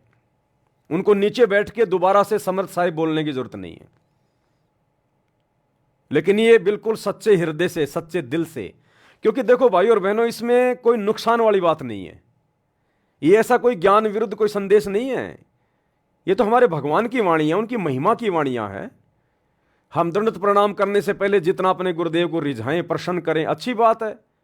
तो इससे क्या होगा, पहले तो हम जाते थे दरबार में, मंत्र का सुमरण किया, दंडवत किया, खड़े हो गए। अब गुरुदेव भगवान ये देखेगा कि ये सच्चे भाव से कर रहे हैं नहीं कर रहे हैं, इनके अंदर थोड़ा बहुत कोई ठहराव है या नहीं है, ये अंदर से भावित होके श्रद्धा से दंडवत कर रहे हैं नहीं कर रहे हैं। जैसे बहुत सारे लोग कहते, अरे भगत जी 2 मिनट रुक जाओ, बस 2 मिनट, मैं अभी गुरु जी को दंडवत करके आया। अब वो दौड़ के जाएगा, फटाफट दंडवत करेगा और दौड़ के वापस भाग लेगा, वो हो गई फॉर्मेलिटी। तो परमात्मा अब ये चाहता है कि तुम सारे कार्यों को सेकंड नंबर पे ले लो। जितने भी कार्य हैं संसार में, चाहे तुम्हारा कितना बड़ा धंधा है, कितना बड़ा बिजनेस है, चाहे तुम्हारी ट्रेन छूट रही है, चाहे तुम्हारी वो प्लेन छूट रही है, सबसे पहले अपने गुरुदेव भगवान को जब भी दंडवत करो तो बिल्कुल सारी चिंताओं को समाप्त करके, जीवित मर के कि मैं तो मर गया बस, अब मरने के बाद में ना आदमी को कोई अपनी ट्रेन की टेंशन, ना कोई प्लेन की टेंशन, ना कोई काम धंधे की टेंशन, ना कोई दुनियादारी की टेंशन। और कितना टाइम लगेगा इस प्रोसीजर में? मुश्किल से 2 मिनट, मुश्किल से 2-1 मिनट लगेंगी। तो इस प्रकार से हम गुरुदेव भगवान को दंडवत प्रणाम करना शुरू करें। ये सबके अपने अपने विवेक पे, अपने अपनी बुद्धि स्तर पे भाई। दास की तरफ से किसी को कोई आदेश नहीं है, जबरदस्ती का कोई थोपा नहीं जा रहा है। जिसको अच्छा लगे करे, जिसको अच्छा ना लगे, जैसा वो पहले कर रहा अपना वैसा करता रहे। तो ये जूली बहन के माध्यम से परमात्मा ने एक छोटा सा संदेशा भिजवाया था, जो आप सभी भगत भाई बहनों को देना आवश्यक था। क्योंकि दास के पास 2 दिन पहले ऑडियो आई थी, तो 2 दिन से पहले दास ने किया और दास की आत्मा ने स्वीकार किया कि वास्तव में होना चाहिए। अब हमारा टारगेट क्या है, हमारा मकसद क्या है? अरे कोई गरीब आदमी किसी सेठ साहूकार से, किसी बनिए से अगर 5-10 हज़ार रुपये अगर ब्याज पे भी लेने जाता ना, ब्याज पे भी आराम में नहीं ला रहा, फ्री में नहीं ला रहा, ब्याज पे, वो भी पहले जाके डायरेक्ट पैसे नहीं मांगता कि सेठ जी देना 5,000 रुपये, ना ना ना ना ना। सेठ जी कैसे हो, बढ़िया है, बाल बच्चे सब ठीक है ना, और सेठ जी हमारे लायक कोई सेवा हो तो बताओ सेठ जी। तो पहले उसकी वो खुशामदी करेगा, जिससे वो पैसे लेने जा रहा है, पहले उसको प्रसन्न करेगा, उसको रिझाएगा, उसकी तारीफ करेगा, और उसके बाद कहेगा जी ये छोटी सी अर्ज, छोटी सी विनती थी आपसे। हाँ भाई बोलो सेठ जी, 5-6 हज़ार रुपये की सख्त जरूरत थी, बच्चे की फीस में थोड़े कम पड़ गए, अगले महीने मैं आपका लौटा दूंगा ब्याज समेत। तो वो सेठ आपको मना नहीं करेगा, क्योंकि आपने पहले उसकी बड़ाई करी है, आपने उसके हालचाल पूछे, और उसके बाद आपने उससे पैसे मांगे और ये कदे सेठ जी देना 5,000 रुपये, जैसे उसने सेठ जी के पास में रखे हुए थे कि सेठ जी तुरंत दे देगा, ले जा। तो मांगने का भी तरीका होता है। जैसे परमात्मा ने बताया ना, परमात्मा गुरुदेव भगवान ने बताया कि पहले गांव में ये वीसीआर चले थे। वीसीआर ये फिल्म में देखा करते थे, रात को 2-3 फिल्में ले आते थे, पूरी रात उनको आंख फाड़ के देखा करते थे। तो जब किसी का टीवी वगैरह खराब हो जाता था तो वो क्या करता, अपने पड़ोसी के पास जाता और पड़ोसी के पास जाके पहले उससे हालचाल पूछता, और जी कैसे हो, सब ठीक हैं, बाल बच्चे सब मौज में, काम धंधा सब ठीक चल रहा है ना, अच्छा अच्छा, बाकी सब मालिक की दया है ना, अच्छा अच्छा। फिर बोलता वो जिस काम के लिए आए वो काम बाद में बोलता कि जी आपसे थोड़ी सी एक रिक्वेस्ट थी। क्या बात भाई? अजी वो क्या है कि हमारा टीवी हो गया खराब और बच्चे क्या है कि कोई फिल्म वगैरह लेके आए हैं कोई हैं, अगर आपका टीवी अगर आप 2-4 घंटे के लिए अगर दे दो तो बच्चे थोड़ा देख लेंगे। तो गुरुदेव कहते हैं अगर आप इस प्रकार से विनती करोगे, प्रार्थना करोगे ना, अगर उसका खराब होगा ना तो भी पड़ोसी का लाके दे देगा। इतना मीठा बोलोगे, इतना प्यार से बोलोगे। और एक जाते गए, ओए तुम्हारा टीवी दे दो ना तुम्हारा, तो वो अगर होगा तो भी मना कर देगा, हमारा तो खराब हो गया, हमारे के तो आई सी फूक गई, हमारा टीवी काम नहीं कर रहा अभी 4 दिन से। तो इसी प्रकार भाई और बहनों, हमने अब जाते दंडत नहीं मारना, जाते लंबा नहीं लेटना, हमने ठहराव, गुरुदेव को प्रसन्न करें, गुरुदेव को हम ये विश्वास दिलाएं कि परमात्मा आपसे बढ़कर हमारे लिए और कोई नहीं है, आपकी भक्ति से बढ़कर अब हमारे जीवन में और किसी काम के लिए कोई हड़बड़ी नहीं है, आप हमारे लिए प्रथम हैं, सर्वोपरि हैं। तो अब हमने गुरुदेव को विश्वास भी दिलाना है कि हम खाली देखा देखी में कर रहे हैं या वास्तव में हमारे अंदर वो भाव श्रद्धा भी है कि नहीं है। तो इस प्रकार से हमने अपने गुरुदेव भगवान की गैर हाजिरी में ध्यान रखना भाइयों और बहनों, ये जो दंडवत प्रणाम करने की विधि है ये केवल गुरुदेव की गैर हाजिरी में। अगर गुरुजी साक्षात सामने खड़े हैं प्रत्यक्ष, तो फिर हमने समर्थ साहिब वाला शब्द नहीं बोलना, फिर हमने टाइम नहीं लगाना ज्यादा। अगर गुरुजी सामने खड़े हैं, प्रत्यक्ष खड़े हैं, जैसे हम कभी आश्रम में गए, सामने गुरुदेव हैं, या अचानक से आपके घर पे आ गए गुरुजी, तो फिर आपने खड़े होके 2 मिनट वाणियां नहीं बोलनी। गुरुजी को हमने वेट नहीं करवाना, इंतजार नहीं करवाना, क्योंकि गुरुजी प्रत्यक्ष में खड़े हैं। उस समय हमने तुरंत जमीन पर घुटने टेक देने हैं और जो भी आपको 1 या 2 मंत्र मिला हुआ है तुरंत उसका जाप करें और तुरंत गुरुदेव को दंडवत प्रणाम करें। अगर गुरुदेव सामने खड़े हैं, प्रत्यक्ष खड़े हैं, तो फिर हमने बहुत ही शॉर्ट में दंडवत करना है, बहुत ही शॉर्ट में, ताकि हमारे कारण हमारे गुरुदेव को खड़ा ना रहना पड़े। और गुरुदेव की गैर हाजिरी में हमने इस प्रकार से दंडवत प्रणाम करना है, जो अभी परमात्मा ने जूली बहन के माध्यम से ऑडियो भिजवाई है। शांति से, इत्मीनान से, धैर्य के साथ में समरथ साहिब रत्न उजागर ये 8 वाणियां जमीन पे घुटने टेकिए, प्यार प्रेम से, आदीनी भाव से गुरुदेव के लिए 1-2 वाणियां बोलिए। जो भी आपका मन करे, जो भी आपकी इच्छा करे, जरूरी नहीं है कि खाली वो ही बोलनी है कि भैया कर जोड़ूं विनती करूं। जो भी वाणियां आपके अंदर से, जो भी वाणियां निकल जाएं वही वाणियां बोल दो, 2, 4, 5 आपकी इच्छा।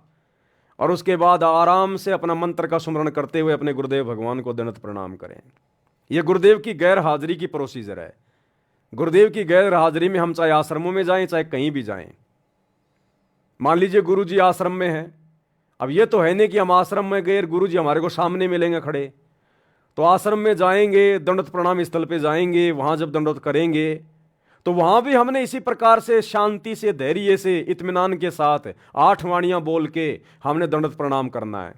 हाँ, आश्रम में अगर गुरुजी हमारे सामने खड़े हैं और हमें दंडवत प्रणाम करने का मौका मिल गया तो हमने तुरंत दंडवत करना है। जैसे गुरुजी सामने से आ रहे हैं तो सभी भाई बहन क्या करेंगे, तुरंत दंडवत करेंगे परमात्मा को। अब तुम वाणियां खड़े खड़े बोलते रहोगे, गुरुजी आगे निकल जाएंगे।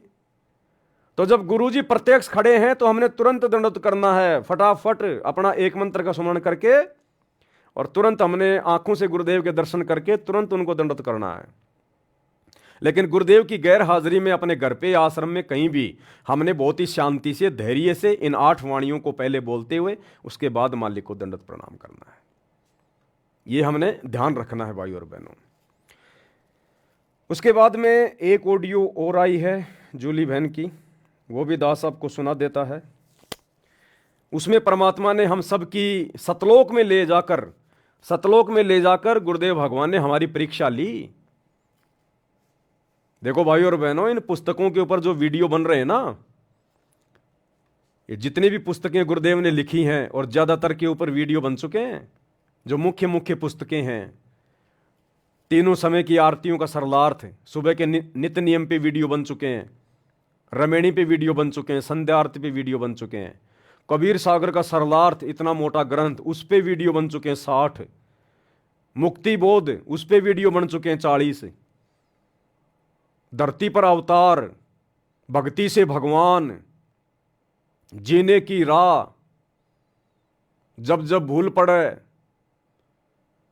और भी बहुत सारी पुस्तकें जिनके ऊपर वीडियो बन चुके हैं और आगे भी वीडियो धीरे धीरे बनेंगे। तो परमात्मा हमारी रिहर्सल भी तो देखेगा कि ये खाली देख रहे हैं, फोकट में अपने मोबाइल का इंटरनेट खर्च कर रहे हैं, या इन कुछ सीख भी रहे हैं, अपने जीवन में उन बातों को लागू भी कर रहे हैं, नहीं कर रहे हैं, खाली देखा देखी में काम चल रहा है। तो परमात्मा हमारी परीक्षा भी लेता है। तो क्या परीक्षा ली परमेश्वर ने? एक छोटी सी ऑडियो जूली बहन ने भेजी है, 6 मिनट 25 सेकंड की। बंदी छोड़ सतगुरु रामपाल जी भगवान जी की जय हो बंदी छोड़ की लौट को नहीं और की सत्ताई भाई जी। दासी परमात्मा जी को शाम को छोटी भोग आरती के साथ में भोग लगा रही थी, तो मालिक जी ने दिखाया, परमात्मा जी ने दिखाया एक समुद्र का किनारा है कि कोई नदी का किनारा है, पता नहीं एक किसी किनारा है। वहाँ पे परमात्मा बैठे, एक पत्थर पड़ा है, उसके ऊपर पद्म आसन के साथ में बैठे हुए हैं, जैसे नीली वाली फोटो में बैठे हैं इसी तरह से। और उस जो पानी भरा ना, नदी है, उसी में से बहुत सारे कछुआ निकल के परमात्मा की तरफ जा रहे हैं। बहुत सारे लाखों करोड़ों अरबों को ऐसी संख्या में होंगे, बहुत सारे कछुआ जा रहे हैं। सभी लोग परमात्मा की तरफ बढ़ते जा रहे हैं और सभी लोग जहाँ परमात्मा बैठे, परमात्मा उन्हें देख के मुस्कुरा रहे हैं। और जब सारे कछुआ जाकर वहाँ खड़े हो गए तो परमात्मा जी कह रहे कि हमें यही देखना था, तुम संसारी रूप संसार में रह करके इसी तरह आप सभी लोगों ने परमात्मा की भक्ति करी। क्योंकि हमें जब परिस्थितियाँ खराब होती नजर आती है तो हमें कछुए की तरह रहना चाहिए। कछुआ के ऊपर जब कोई आपत्ति आती है तो अपने आप में अंदर से मिट जाता है, और जब आपत्ति खत्म हो जाती है तो अपने आप को बाहर आ जाता है। इसी तरह से आप लोगों ने किया बहुत अच्छे पे, परमात्मा ने ऐसे हाथ के आशीर्वाद दिया तो हम सभी भाई बहन है ना मनुष्य रूप में आ गए। और एक सबसे बड़ा कछुआ था, सबसे बड़ा आगे चल रहा था।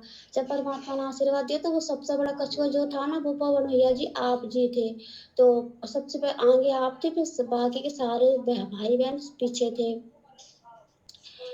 फिर सभी लोग है ना आगे चल के पर, और एक तरफ से दिखाया परमात्मा ने, एक तरफ से दलदल सा भरा है, दलदल सा, उसी दलदल से भी कछुआ निकल के आ रहे हैं। वो तो ऐसी मिट्टी में सने हैं, गंदे से हैं, और जो पानी में से निकल के आ रहे हैं वो एकदम साफ अच्छे, बहुत चमक मार रहे हैं कछुआ वो जो अच्छे से पानी से निकल के आ रहे हैं। फिर परमात्मा ने आशीर्वाद दिया, सारे मनुष्य बन गए, सभी सब सेवक भाई बहन बन गए। फिर परमात्मा ने सारा किया, एक दूसरे तरफ समुद्र है, उधर एक नाव है, नाव स्पीकर वाली होती, कौन सी दासी को कहना भी नहीं आता, पता नहीं कौन सी होती, वो चलती इंजन से।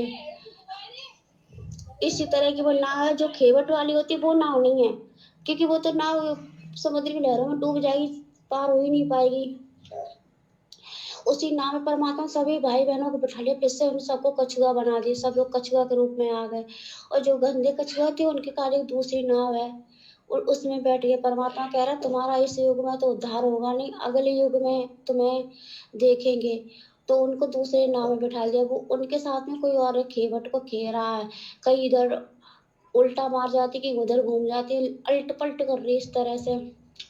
और जिस नाव में हम बैठे स्पीकर वाली जो कौन सी भी होती जो भी हो, वो एकदम तेज परमात्मा जिसको स्पीड में चला रहा है, एकदम लहरों से उठाते हुए लहजा चली जा रही है नाव, खूब लहरों ऊपर ऊपर उछल रही है, पानी की लहरें समुद्र की खूब तेज तेज है। और परमात्मा बिल्कुल डर गए हैं। हम सभी भाई बहन जितने ना कछुआ रूप में सब परमात्मा की महिमा शब्द गाते हुए जा रहे हैं। फिर आगे निकल गए, फिर वहाँ पे एक दूसरी दुनिया है, और समुद्र से आगे गए, वहाँ पे वहाँ की जमीन अलग है, वहाँ की हरियाली अलग है। फिर वहाँ पे किनारे जाके परमात्मा ने वो रोका उस नाव को, जो जो होती इंजन वाली उसको। फिर सारे भाई बहन उसमें से मतलब कछुआ बन करके उतरे, कछुआ बन करके उतरे। और वहाँ पर जब हम अंदर को गए, बहुत हरियाली बहुत है, वहाँ पे भी एक परम पिता परमात्मा सतगुरु रामपाल जी अपने दूसरे रूप में वहाँ पे विराजमान है। और हम जब सब लोग पहुंचे तो परमात्मा ने आशीर्वाद दिया, तो हम सब लोग फिर मनुष्य बन गए। तो परमात्मा जी कह रहे जो दूसरे परमात्मा रूप में बैठे हैं ना, वहाँ पे वो हरियाली सी है, वहाँ पे एकदम चट्टान, वहाँ के घर सोने के बने, बहुत अच्छी जगह है वहाँ पे। सतलोक ही होगा, और क्या होगा, और सतलोक से तो कोई सुंदर जगह हो ही नहीं सकती है। तो हम सब लोग उतर के गए, तो परमात्मा जी हमें कह रहे हैं कि बेटा जाओ, ये तुम्हारा सामने भगवान बैठा, यानी परमात्मा का दूसरा रूप है, वही जो यहाँ पे है, वही आसन पर विराजमान है। बेट कह रहे जाओ, अपने परमात्मा को दंडवत प्रणाम करो। और परमात्मा जी कह रहे हैं अपने दूसरे रूप में कि मालिक, आपका दास, आपका कुत्ता आपके बच्चों को ले आया। तो वो खूब खुश हो रहे हैं, और हमसे सभी भाई बहनों से परमात्मा जी कह रहे हैं बेटा है ना, दंडवत प्रणाम करो, ये तुम्हारे गुरु, हम तो इनके दास दास थे।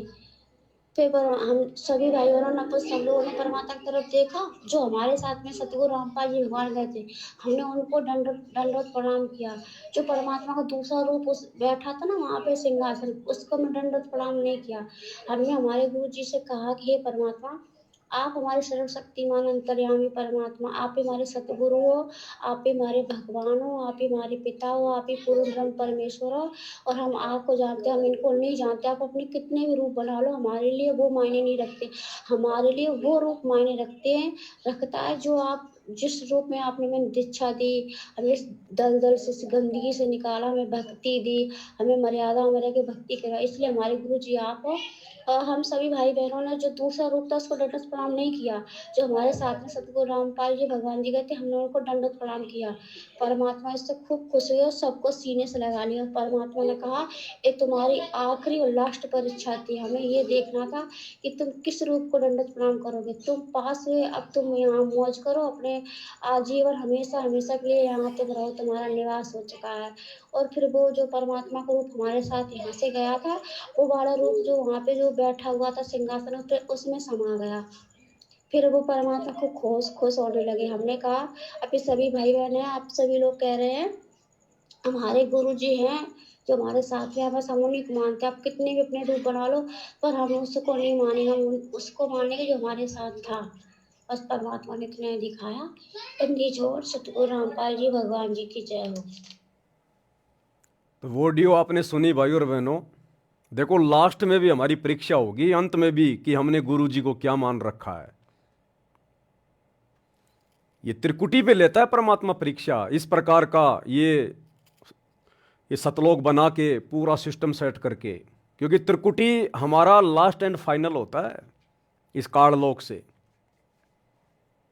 तो वहां भी परमात्मा हमारी परीक्षा लेगा कि अभी तक इनकी आस्था गुरु में है, या दाढ़ी मूंछ वाले नकली कबीर भगवान में, या किसी और देवी देवता में है। तो पहले तो परमात्मा ने दिखाया कि समुद्र है, समुद्र में से कछुए निकल रहे हैं। एक तरफ से जो कछुए हैं बहुत ही साफ सुथरे पानी से निकल रहे हैं, वो तो हैं सत्सेवक भाई बहन, जिनको संसार की कोई भी गंदगी नहीं लगी हुई है, निर्विकार हैं। और दूसरी तरफ जो कछुए निकल रहे हैं उसी समुद्र से, वो कीचड़ में सने हुए हैं, वो हैं सतलोक आश्रम मैनेजमेंट हरियाणा वाले, गुरुदेव के परिवार, ये कोऑर्डिनेटर, ये राजनीति के गंदे रंग में सने हुए, आरक्षणबाजी में सने हुए, दुनियादारी में फंसे हुए, इनको ना कोई ज्ञान ना कोई ध्यान, कोई लेना देना नहीं। गुरु के रहते सहते दाढ़ी मूंछ वाले कबीर को भगवान मान के पूज लो, रामचंद्र जी का अयोध्या में जाके भंडारा लगवा लो, इनसे कुछ भी करवा लो, इनको कोई होशो हवास नहीं है। तो वो कछुए बिल्कुल कीचड़ में सने हुए। तो परमात्मा ने उनको रिजेक्ट कर दिया कि भैया तुम जाओ, अभी तुम्हारा नंबर नहीं है। और सत्सेवक जो साफ सुथरे होके निकले थे समुद्र से, परमात्मा ने उनको एक इंजन वाली नौका में बैठाया, बिल्कुल वाटरप्रूफ नौका, और परमेश्वर उनको लेके गए। अब सतलोक में ले जाके परमात्मा ने छोड़ दिया सभी आत्माओं को, और वहां जाकर गुरुदेव भगवान ने कहा, क्योंकि वहां एक दूसरा रूप, और दूसरा रूप भाई और बहनों हमेशा हमें वही दिखाई देगा जो नीचे से हमें लेके जाता है। यह बात ध्यान रखना, हमें वही रूप दिखाई देगा। तो वहां गुरुदेव का एक दूसरा रूप है, वहां तेजो में, क्योंकि गुरुजी यहां जब आते हैं अपने रूप को हल्का करके आते हैं, नहीं तो हमारी चरम दृष्टि उनको देख नहीं पाएगी। तो गुरुदेव ने हमें सतलोक में सिंहासन के पास ले जाकर कहा कि बच्चों, ये सामने तुम्हारे पिताजी बैठे हैं, तुम्हारे परमात्मा हैं, और मैं तो इनका नौकर था जो मैं नीचे से तुम्हें ऊपर लेकर आया हूं। ये तुम्हारे असली भगवान, तुम्हारे असली गुरुजी, आप इनको दंडवत प्रणाम करो। तो हम सत्सेवकों को सारी बातें ध्यान थी, हमें सब कुछ पता था कि साथ संगति में हमने क्या सीखा, क्या समझाया जाता था, गुरुजी के सत्संगों में हमें क्या सीखने को मिला। तो हम सभी सत्सेवक भाई बहनों ने उल्टा अपने गुरुजी को ही दंडवत प्रणाम किया। उस सिंहासन पर बैठे हुए तेजो में शरीर को दंडवत प्रणाम नहीं किया हमने अपने गुरुजी को ही दंडवत प्रणाम किया कि हमारे परमात्मा, हमारे कबीर आप हैं, हम आपके सिवा किसी को नहीं जानते। अगर आप सिंहासन पे बैठोगे तो आपको दंडवत प्रणाम करेंगे, आपके अलावा चाहे कितने रूप आप खुद ही क्यों ना बना लो, हम दंडवत प्रणाम नहीं करेंगे। हमारे दिल में, हमारे मन में, हमारे शरीर के रोम रोम में केवल आप, हमारे गुरुदेव भगवान बसे हुए हैं, केवल आपकी सूरत बसी हुई है। इसके अलावा चाहे कोई कितना बड़ा भगवान आ जाओ, हमारे लिए कुछ नहीं है। तो गुरुदेव भगवान बड़े प्रसन्न हुए, बड़े खुश हुए, सबको सीने से लगाया और कहा कि बच्चों, ये तुम्हारी लास्ट परीक्षा थी। अगर यहां तुम धोखा खा जाते, अगर तुम जल्दबाजी में, देखा देखी में, तो बच्चों फिर तुम मुझे वापस नीचे डालने पड़ते, नीचे पटकने पड़ते। फिर उसके बाद गुरुदेव भगवान खुद उसी सिंहासन पे जाके बैठे और अकेले हमारे गुरुदेव भगवान का रूप हो गया। उसके बाद फिर हमने वहां उनको दंडवत प्रणाम किया। ये हमारी लास्ट परीक्षा थी। अब ये परीक्षा क्यों ली परमात्मा ने? अभी तो परमात्मा देखो हमारे को नकल करवा रहे हैं, ये जूली बहन के माध्यम से इस प्रकार के संदेश देके परमात्मा हमें नकल करवा रहे हैं ताकि हम त्रिकुटी पे फैल ना हो जाएं। कहीं सतलोक में ले जाकर परमात्मा हमारी परीक्षा ले हम वहां पर फैल ना हो जाएं। कहीं जल्दबाजी में आके कि लो जी हम तो आ गए सतलोक में, गुरुजी भाई हमारे गुरुजी साइड में खड़े हैं जो हमें नीचे से ऊपर लेकर गए, और हम सिंहासन पर बैठे तेजो में रूप को जाके दंडवत प्रणाम मार दें, मर जाएंगे, फंस जाएंगे। जल्दबाजी नहीं करनी। अब ये शिक्षा हमें कहां दी परमात्मा ने? ये शिक्षा हमें परमात्मा ने कबीर सागर में दी। जब राजा वीर सिंह बघेल की छोटी रानी सुंदर देई, जिसने गुरु से नाम ले लिया था लेकिन वो भक्ति थोड़ा ऐसे कर रही थी, डगमग थी, अंत समय आया, यम के दूत आए, उसको लेकर गए। तो वहां जाकर उसने पुकारा कि मेरे धनी तुम नहीं हो, मेरे धनी तो मेरे गुरुजी हैं, तुम मुझे नहीं लेकर जा सकते। तो यमदूतों ने कहा कि अपने धनी को याद कर ले, अगर तेरा कोई धनी है तो सुंदरदेव ने अपने गुरुजी को याद किया, क्योंकि उसको पता चल गया कि गुरुजी जो बात कहा करते थे बिल्कुल सही है। यहां तो यम के दूत आ गए, भाई मैं तो भक्ति को हल्के में ले रही थी। उसने हृदय से अपने गुरुदेव को याद किया। गुरुदेव वहां जाकर, ये तो शब्द स्वरूपी राम है, प्रकट हो गए। यमदूतों से छुड़वाया, वहां पर जो है प्रकाश ही प्रकाश हो गया, और यमदूत उस प्रकाश से डर के भाग गए। अब परमात्मा उस आत्मा को लेकर गुरु रूप में जो 650 साल पहले आए थे, उस रूप में आत्मा को लेकर कहां गए? सचखंड में। और सचखंड में सुंदरदेई ने देखा कि सामने बड़ा सिंहासन है और सिंहासन पे परमात्मा बैठा हुआ है, और सुंदरदेई ने जाकर उसको दंडवत मार दिया। अपने गुरुजी की तरफ ध्यान नहीं दिया, सुंदरदेई ने जाके सिंहासन वाले परमात्मा को, तेजोमय शरीर को दंडवत कर दिया। और तेजोमय शरीर वाले ने कहा सुंदरदेई के सतगुरु से, जो साइड में खड़े थे, कि हे कड़िहार, हे सतगुरु, तू मेरी आत्मा को यहां ले आया, मैं तेरे से बड़ा प्रसन्न हूं, इस आत्मा को यहां लाने में इतनी देर क्यों कर दी? तो उन्होंने बताया जी ऐसे ऐसे इसकी भक्ति पूरी नहीं हो पाई थी, ऐसा है वैसा था। फिर उस आत्मा को डांटा, उसको फटकारा कि तूने नाम लेने के बाद मर्यादा क्यों तोड़ी, तूने सुमरण अच्छे से क्यों नहीं किए, तू आ कैसे गई तू सतलोक में, इसको वापस नीचे पटको, उसको वापस नीचे पटका गया। वो फेल हो गई वहां पर। जबकि हम सत्सेवक भाई बहन सफल हुए। हमने केवल अपने गुरुदेव को ही मुड़ के दंडवत प्रणाम किया कि गुरुदेव आपके अलावा हम नहीं जानते किसी को। ये होंगे कोई भगवान, होंगे कोई महात्मा, लेकिन जब तक आप इस सिंहासन पर नहीं बैठोगे, अगर ये सतलोक का सिंहासन है और जब तक आप नहीं बैठोगे, हम तो केवल आपके ओरिजिनल रूप को दंडवत करेंगे, केवल आपको, और जो विधि आपने बता रखी है उसी हिसाब से। तो गुरुदेव भगवान बड़े प्रसन्न हुए और गुरुदेव ने कहा कि बच्चों, ये तुम्हारी लास्ट परीक्षा थी, अंतिम परीक्षा। तो सोचिए, जब सतलोक में भी अपने गुरुजी के अलावा अगर किसी को और को दंडवत कर दिया परमात्मा मान के, वहां से नीचे पटके जाते। जबकि हमारे 90% भाई बहन सतलोक आश्रमों से जुड़े हुए, ये तो वर्तमान में ही अपने गुरुजी को मानुष मान के और मन में आता उसी को दंडवत मार देते हैं। दाढ़ी मूछ वाले नकली मुर्दा कबीर को दंडवत मार रहे हैं, गरीबदास जी को मार रहे हैं, दादा गुरु जी को मार रहे हैं, पंडित चिदानंद जी को दंडवत मार रहे हैं। इनको कोई फर्क ही नहीं पड़ता, इनकी आंखें बंद है। तो हमें परमेश्वर आगे के लिए सतर्क कर रहे हैं कि इन पुस्तकों में जो तुम्हें पढ़ाया जा रहा है, जो दिखाया जा रहा है, ये कोई सामान्य नहीं है। तुम्हारी कभी भी परीक्षा ली जा सकती है, कभी भी किसी भी भगत की कोई भी कारण बना के, किसी भी घटना को जन्म दे के गुरुदेव भगवान। हकीकत में तो हमने सतर्क रहना है, सावधान रहना है। और 26 मार्च 2025 से मुसलमान नहीं समझे ज्ञान कुरान, इस पुस्तक के ऊपर वीडियो बनने शुरू हो जाएंगे। यह पुस्तक मुस्लिम समाज से जुड़े हुए भाई बहनों को तो संदेशा देगी देगी, उनको तो वास्तविक अल्लाह की जानकारी देगी देगी। साथ में हम सत्सेवक भाई बहनों के लिए इसमें बहुत बढ़िया शिक्षा है, बहुत गहरी गहरी शिक्षाएं हैं। ये कोई सामान्य पुस्तक नहीं है, ये अल्लाह कबीर के द्वारा लिखी गई है। ये वास्तव में आसमानी पुस्तक है, रियल आसमानी पुस्तक है। ये तौरात, जबूर, इंजिल, कुरान शरीफ, ये आसमानी पुस्तकें नहीं है, ये तो शैतान के द्वारा बख्शीश की गई हैं। और ये मुसलमान नहीं समझे ज्ञान कुरान जो सतगुरु रामपाल जी परमेश्वर जी ने लिखी है, ये है रियल आसमानी पुस्तक है। क्योंकि आसमान में अरस के कुर्स पर विराजमान, तकत पर, सिंहासन पर विराजमान कबीर भगवान सतगुरु रामपाल जी ने ये पुस्तक लिखी है। तो ये आसमानी पुस्तक है, इसमें सतलोक का ज्ञान है, वास्तविक अल्लाह का ज्ञान है। तो ये है वास्तव में आसमानी पुस्तक है, बाकी तो शैतान के द्वारा लिखी हुई है, काल के द्वारा। तो मुसलमान समाज से जुड़े हुए भाई बहनों को तो ये पुस्तक संदेशा देगी देगी, अगर कोई समझना चाहेगा तो।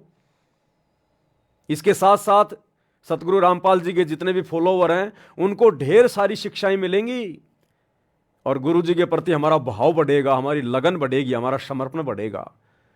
दूसरा, ये पुस्तक पढ़ना इसलिए भी बहुत जरूरी है क्योंकि जूली बहन के माध्यम से परमात्मा ने दिखाया, ऑडियो मैंने आपको भेज दी।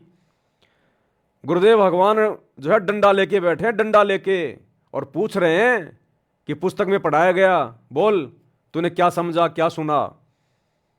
और जो नहीं बता रहा उसको डंडा मार रहे हैं। और एक बोला, गुरुजी मेरे को लगी।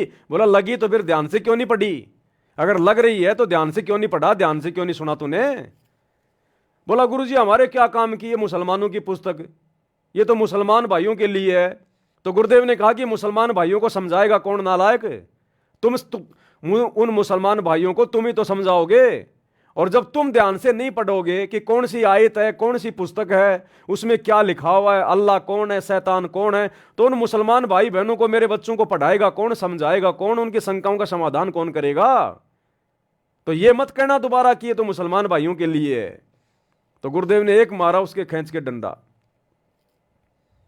तो कहने का मतलब भाई और बहनों, ये पुस्तकें हैं, हमें अंदर ही अंदर हमारे को ये तैयार कर रही हैं, दृढ़ कर रही हैं। ये परमात्मा का एक मिशन है। ये यूं मत सोच लेना कि ये पवन दास बस खाली गुरु जी की पुस्तकों के ऊपर वीडियो बना बना के दिखा रहा है, लाइव आ रहा है। ये एक मिशन है परमात्मा का, आत्मा को तैयार करने का एक मिशन है ये। हमारे अंदर अंदर ही अंदर कितनी दृढ़ता, कितना विश्वास, कितना धैर्य, कितनी हिम्मत पैदा हो रही है, आप और हमें भी नहीं पता चल रहा। और यही सारी चीजें अंत में आप और हमारे काम आएंगी। हमारी आत्मा चार्ज हो रही है, चार्ज। तो 26 मार्च से इस पुस्तक के ऊपर हम लाइव आएंगे रात्रि 8 बजे। और एक चीज भाई और बहनों, दास आप जी से प्रार्थना करेगा फेसबुक ने एक नया कोई अपडेट निकाला है, जितने भी लाइव वीडियो हैं किसी भी व्यक्ति के पूरे संसार में, वो फेसबुक धीरे धीरे उनको समाप्त कर रही है, उनको डिलीट मार रही है धीरे धीरे।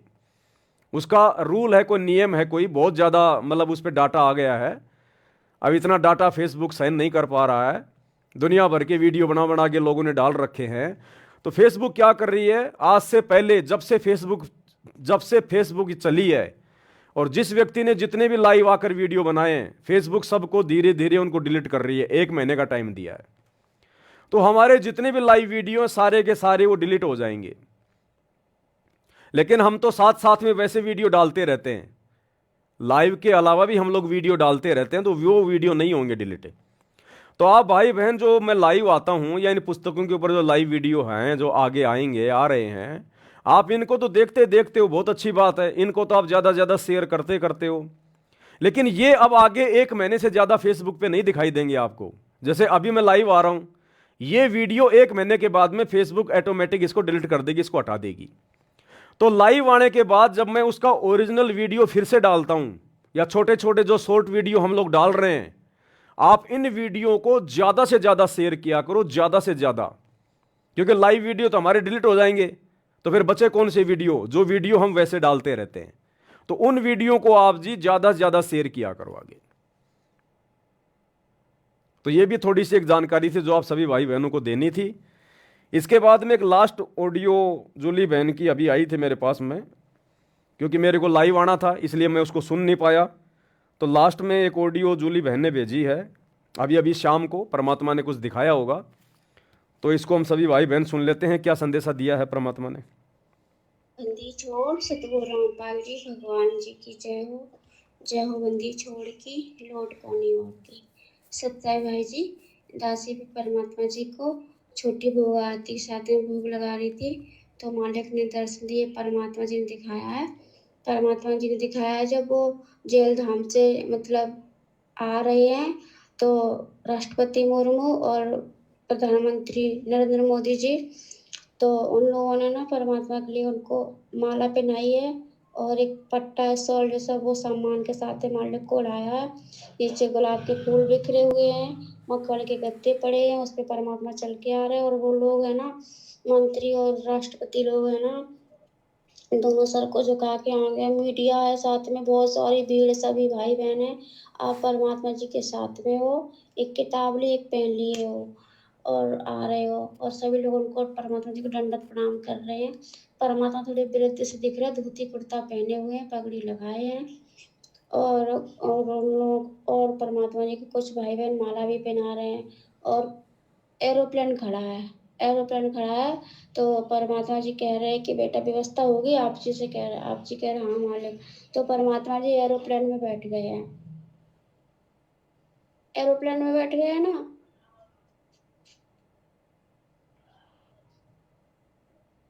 अच्छी कोरोना आ जाता है। एरोप्लेन में बैठ के परमात्मा जी ना सीधे वो जगन्नाथ के मंदिर को निकल गए हैं। सभी परमात्मा जी जगन्नाथ के जो मंदिर है ना, सीधा परमात्मा जी वहाँ पर गए हैं। परमात्मा जी को एरोप्लेन वहाँ पे रुका है, परमात्मा जी वहाँ पे उतरे एरोप्लेन से, आप हैं और सभी सत्सेवक भाई बहन हैं जो भी हैं परमात्मा जी के साथ में हैं। और वहाँ पे बहुत सारे पंडा लोग परमात्मा के दर्शन के लिए एकदम दौड़े परमात्मा जी को दंडवत प्रणाम कर रहे हैं। और आपको पता भैया जी, परमात्मा जी ने दिखाया दासी को, और वहाँ पे वो भी पांडा है जिसने परमात्मा जी के साथ में है ना 600 साल पहले एक पत्थर में खाया था, वो भी पंडा है। वो भी पंडा है जो परमात्मा शब्द गाते हैं, एक पत्तल में जेवे ऐसा गुलाम रामपाल ऐसा शब्द गाते, वो पंडा भी है। इसके साथ में परमात्मा जी ने एक ही पत्तल में खाया था। जिसने परमात्मा को देख के अछूत बोला था ना, जिसको कोढ़ का रोग लग गया था, वो पांडा भी है। और परमात्मा जी ने दिखाया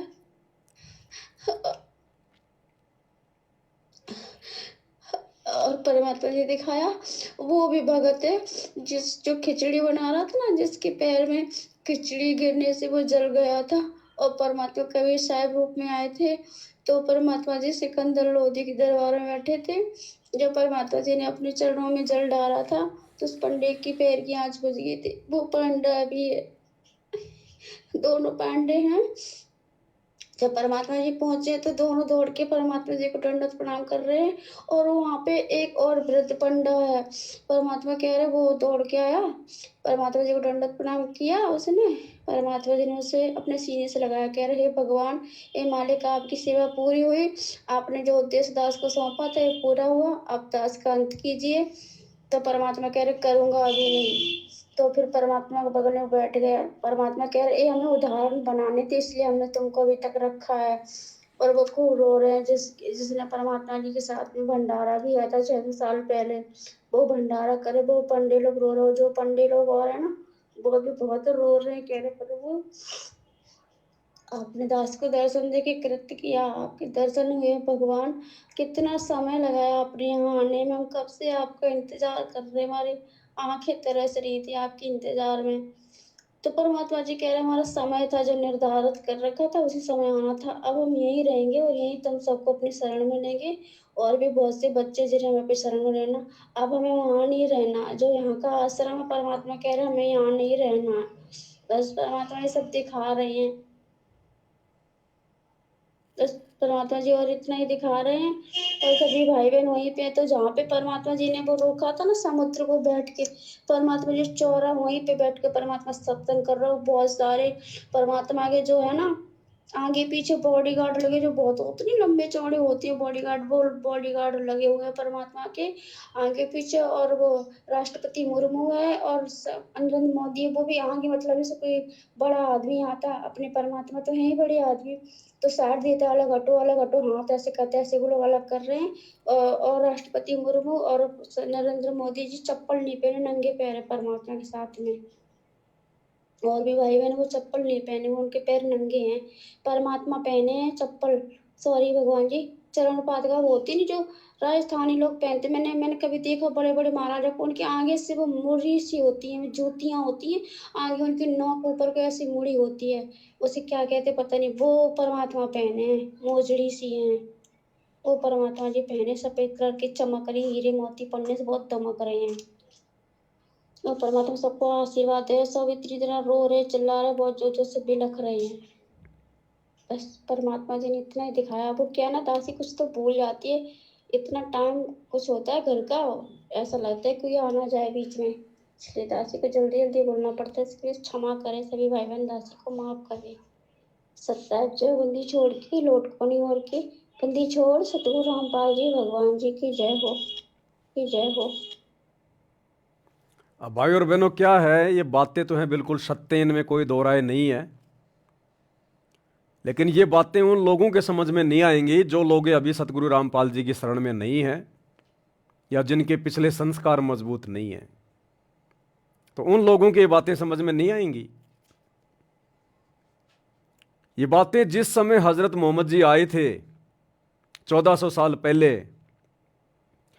और जब उनके ऊपर आयतें नाजिर हुआ करती थी, ऊपर से वो फरिश्ता आता था, तो हजरत मोहम्मद के परिवार वाले, उनके गांव वाले, उस समय जो कुरैश थे, जो अरब के लोग थे, वो उनका मजाक उड़ाया करते थे कि ये मोहम्मद आज क्या लाया संदेशा, आज तेरे भगवान ने क्या भेजा है, क्यों दुनिया को ठग रहा है, क्यों दुनिया को मूर्ख बना रहा है। बहुत प्रकार की यातनाएं दिया करते थे उसको कि बस तू ही है एकमात्र नबी, तेरे अलावा तो कोई है ही नहीं। अपने आप को नबी कहता है। जब वो नमाज करता था तो उसको गालियां दिया करते थे, पत्थर मारा करते थे। तो ये कोई बड़ी बात नहीं है भाई और बहनों। जिस समय कोई भी महापुरुष आता है उस समय लोग उसको नहीं पहचानते, नहीं जान पाते, उसके साथ दुर्व्यवहार करते हैं, और फिर सैकड़ों साल बाद उसको भगवान मान के उसकी मूर्ति को पूजते हैं। अब क्या मिलेगा? टट्टू मिलेगा, कुछ नहीं मिलेगा। त्रेता में श्री रामचंद्र जी आए, 3 लोक के भगवान, जितना कुछ था उनके पास वो त्रेता में दे सकते थे जिस समय वो जीवित थे, मरने के बाद कुछ नहीं है। तो त्रेता में देख लो श्री रामचंद्र जी की क्या दुर्गति कर दी हम लोगों ने, हैं? बेचारे की औरत को उठा ले गए, पता नहीं क्या क्या ताने मार के वापस सीता को जंगल में निकाल दिया। और अंत में श्री रामचंद्र जी की ऐसी दुर्गति हुई, आत्महत्या करनी पड़ी उसको। सरयू नदी में जाके छलांग मार के मरा, आत्महत्या करके, जिसको शास्त्रीय भाषा में कहते हैं जल समाधि ली। जल समाधि का मतलब डूब के मरना।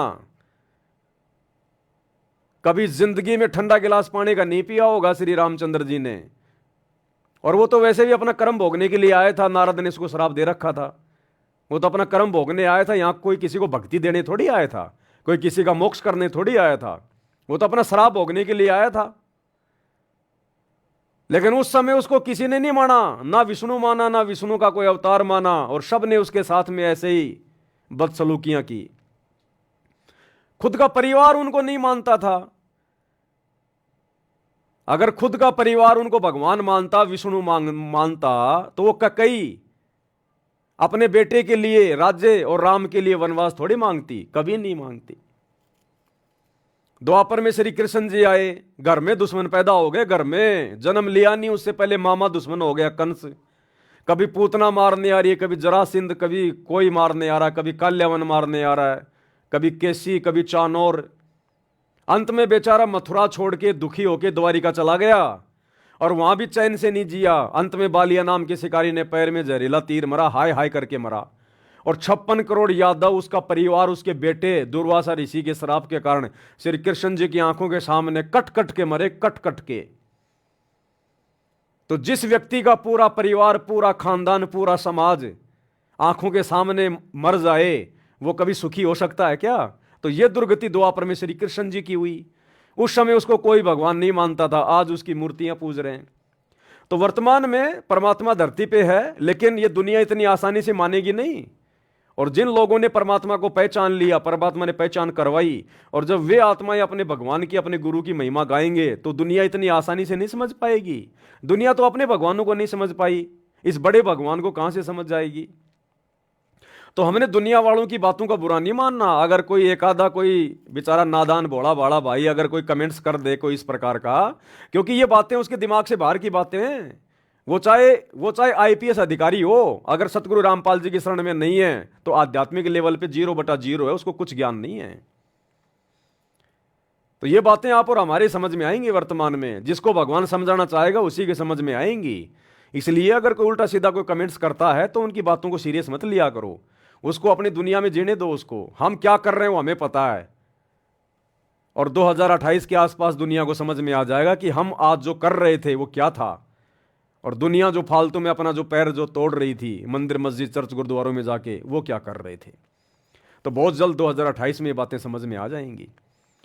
तो अद्भुत घटनाएं होंगी, अद्भुत घटनाएं आने वाले समय में। पता नहीं क्या क्या चमत्कार करेगा परमात्मा, होंगे चमत्कार। तब कहीं जाकर सतगुरु रामपाल जी की गैर हाजिरी में हजारों साल तक उनका भक्ति मार्ग चलेगा। नहीं तो काल उनके रहते सहते देख लो, वर्तमान में उनके बेटा बेटी को निमित्त बना के, कोऑर्डिनेटरों को निमित्त बना के संगत में गंदगी फैला दी। तो क्या गुरु जी के सतलोक जाने के बाद काल हजारों साल मार्ग चलने देगा क्या? लेकिन परमात्मा, पहली बात तो जितने भी जो पाप आत्माएं हैं उन सब का 2028 इस युग परिवर्तन के समय में खात्मा हो जाएगा। चले जाएंगे जैसे गधे के सिर से सींग जाते हैं।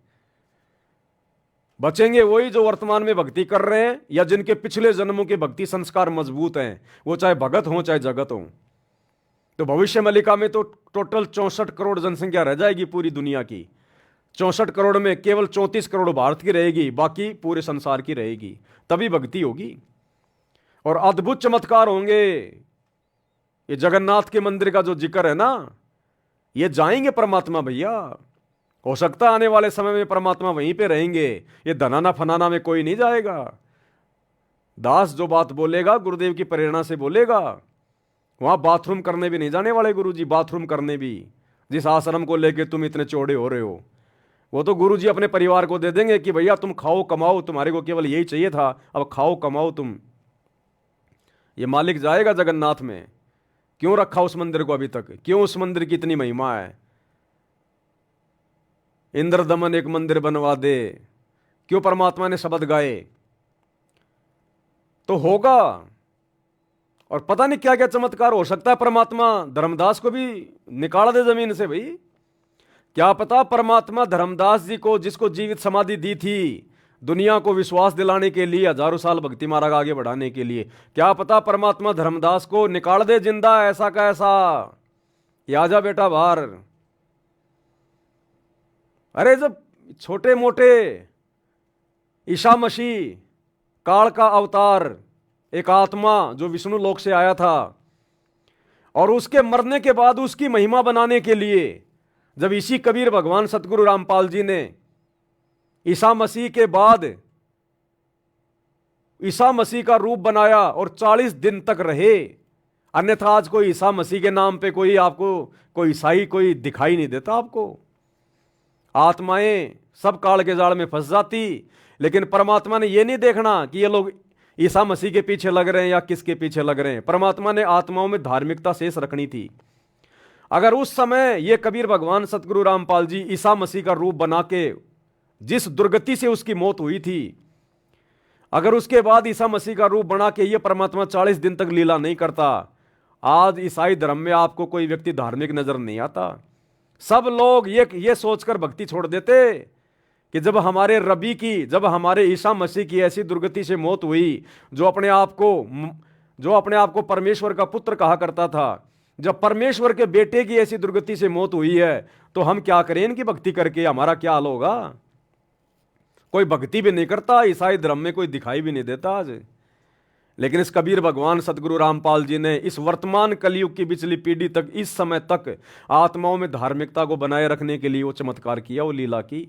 ईसा मसीह के रूप में खुद आ गए और 40 दिन तक रहे, और उसी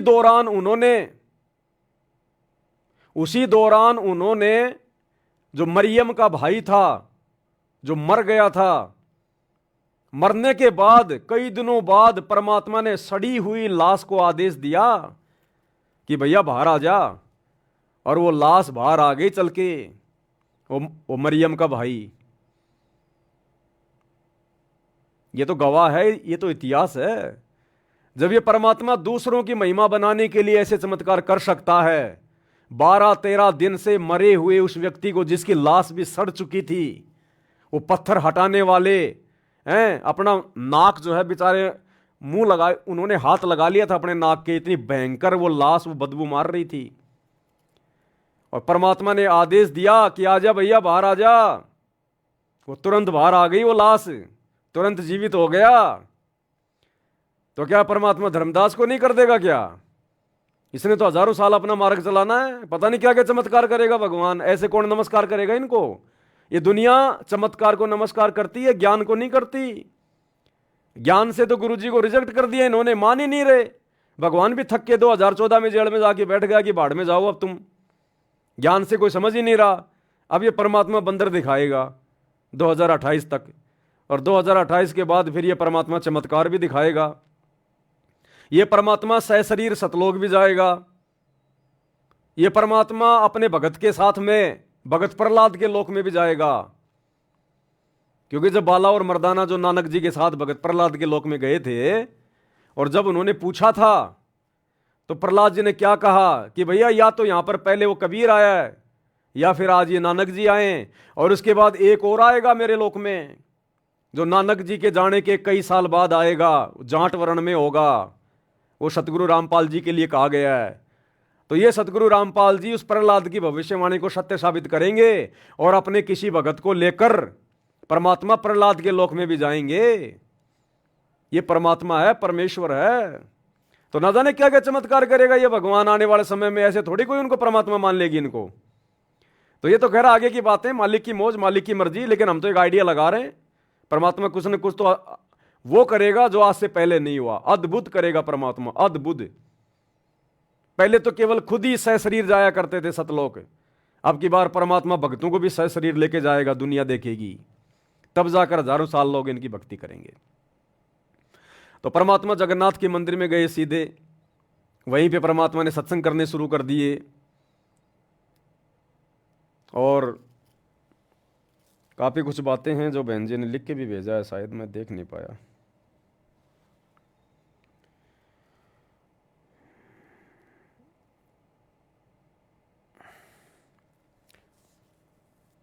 सतसाई भाई जी, परमात्मा जी उस पांडे के साथ में एक ही पत्तल में फिर से भोजन भंडारा राम कर रहे हैं। उसमें चावल राम और सब्जी राम है। परमात्मा की अपने हाथों से कभी उस पांडे को खिलाते हैं, कभी पांडा परमात्मा जी को खिला रहा है। दोनों आपस में रो रहे हैं। एक पतल में दोनों जी में पांडा गुलाम रामपाल, ये शब्द है ना। ये अर्धरात्रि बीत गई थी, सौपन में दिखे घनश्याम, जगन्नाथ एक मंदिर बनवा दे, इंद्रदमन एक मंदिर बनवा दे, जगन्नाथ हो जिसका नाम। उसके लास्ट में क्या चौपाई आती है? एक पतल में दोनों जी में पांडा गुलाम रामपाल। वहां के पांडे कह रहे थे कि परमात्मा अब आए हैं। वहां के जो पांडे थे ना, वो कह रहे थे कि परमात्मा तो अब आए हैं, असली जगन्नाथ तो इस मंदिर में अब आया है। हम तो पत्थरों को पूज रहे थे, असली जगन्नाथ तो अब आया है। वो पांडे कह रहे थे कि असली जगन्नाथ तो अब आया है सतगुरु रामपाल जी के रूप में। हम तो खाली इन पत्थरों को पूज रहे थे जगन्नाथ मान के, क्योंकि उस शब्द में बहुत कुछ है भाई और बहनों। वहां गीता जी का पाठ चले, तो गीता जी का पाठ कहां चला उसमें? अब चलेगा, सतगुरु रामपाल जी भगवान चलाएंगे गीता जी का पाठ वहां जाके। वो सहज स्वभाव से रह रहा हो, तो सहज स्वभाव से तो अब रहेंगे वहां। तो ये आगे की लीला है परमात्मा की, मालिक कैसे करेंगे कैसे नहीं करेंगे ये उनके ऊपर है। हम तो खाली छोटा मोटा आइडिया लगा सकते हैं, इससे ज़्यादा कुछ नहीं है। तो भाई और बहनों, कहने का मतलब है परमात्मा की दया, मालिक की मौज, मालिक की मेहर, ये छोटा सा संदेशा था जो आप सभी भगत भाई को देना था। अब जिसकी जो इच्छा करे, जिसकी जो मर्जी है, जिसको जैसा समझ में आए वो ऐसा फॉलो करो, लागू करो, परमात्मा को प्रसन्न करो। और 26 मार्च 2025 रात्रि 8 बजे मुसलमान नहीं समझे ज्ञान कुरान, इस पुस्तक के ऊपर वीडियो बनने शुरू हो जाएंगे। और ये वीडियो आप और हमारे विश्वास को बढ़ाएंगे, जगत वालों को नया संदेशा देंगे। आपने निसंकोच होके, निसंदेह होके सबको भेजना है। देखो आने वाले समय में हिंदू मुसलमान भी होगा और तगड़ा होगा। आप देख लो नागपुर में क्या हो रहा है, किस प्रकार से आपस में औरंगजेब और फलाना दिखना हो रहा है। दिल्ली के जंतर मंतर पे देख लो, 4-5 लाख मुसलमान भाई इकट्ठे हो रहे हैं, क्योंकि उनकी ज़मीनें वगैरह छीनी जा रही हैं। वक्त के ऊपर कोई बिल वगैरह लाया जा रहा है क्या, मैं तो कुछ जानता नहीं ज़्यादा। मुसलमान उससे नाराज़ हैं, मरने मारने की बातें कर रहे हैं कि तैयार रहना। तो भैया ये सतगुरु रामपाल जी भगवान की भविष्यवाणियाँ फैल नहीं होंगी नास्त्रदमस वाली, कि भारत देश के आधे से ज़्यादा राज्यों में राष्ट्रपति शासन लागू हो जाएगा। तो ये 2028 से पहले पहले होना है सारा सब कुछ। ये जो ज्ञानगंगा पुस्तक में लिखा हुआ है ना परमात्मा ने नास्त्रदमस की भविष्यवाणी में, कि उस युग परिवर्तन 2028 से पहले भारत के अधिकतर राज्यों में, अधिकतर यानी 15-16 से ज़्यादा राज्यों में राष्ट्रपति शासन लागू हो जाएगा, आर्मी शासन आपातकालीन। तो ये धीरे धीरे परिस्थितियां बन रही हैं। तो हम भगत भाई बहनों ने मर्यादा में रह के दृढ़ रहना है। ये सतगुरु की भक्ति बचाएगी हमें, ध्यान रखना। माहौल बहुत गंदा होगा, बहुत बिगड़ेगा, घर से बाहर निकलना मुश्किल हो जाएगा, लोग अपने घरों में टट्टी पेशाब करेंगे। ऐसा समय आएगा, दाने दाने के लिए मोहताज हो जाएंगे। तब दुनिया को पता चलेगा हम किसको पूज रहे थे, भगवान कौन है, कल की कौन है। जो मजाक उड़ा रहे हैं ना यार सतगुरु रामपाल जी का, ये उस समय पता चलेगा।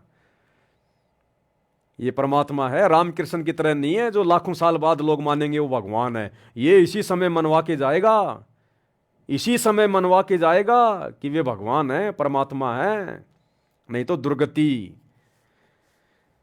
तो सभी भाई बहन वीडियो को ज़्यादा से ज़्यादा शेयर किया करें। ये लाइव वीडियो तो 1 महीने बाद में सब डिलीट होंगे। लाइव वीडियो के अलावा हम जो वीडियो डालते हैं, शॉर्ट वीडियो या वैसे पूरा वीडियो, आप उन वीडियो को ज़्यादा से ज़्यादा शेयर किया करो। भले आप उनको देखो ना देखो, क्योंकि आप तो लाइव में देख चुके होते हो। तो एक बार उनको लिंक को आप जी मतलब ओपन करके, ताकि आपका व्यू उसमें काउंट हो जाए, और उसके बाद उसको शेयर ज़्यादा से ज़्यादा कर दिया करो। तो आज के वीडियो में केवल इतना ही, क्योंकि दास थोड़ा जल्दबाजी में था और अभी मेरी संध्या आरती भी नहीं हो पाई है। अभी दास संध्या आरती भी करेगा। तो आज के वीडियो में केवल इतना ही। कल दोपहर 2 बजे फिर से हम लाइव आएंगे। दोपहर को 2 बजे विशेष संदेश नंबर 13 का पार्ट नंबर 2 चलेगा। सभी भाई बहन लाइव जुड़िएगा। थोड़ी सी मेरी तबीयत खराब थी, जुकाम ज़्यादा हो गई थी, परमात्मा ने ठीक कर दिया, कोई दिक्कत नहीं। हल्की फुल्की दास ने टेबलेट वगैरह लेता तो नहीं, लेकिन क्योंकि सेवा छूट रही थी। अब बिना टेबलेट के 5 दिन में जुकाम ठीक हो, वो तो ठीक तो होनी थी मालिक की दया से, लेकिन टेबलेट नहीं लूँगा तो 5 दिन और लगेंगे, अब 5 दिन तक फिर हमारी सेवा तो हाथ से निकल जाएगी ना। इसलिए दास ने 2-4 टेबलेट ली। अब मालिक की दया से, दया है, ठीक ठाक हो गया।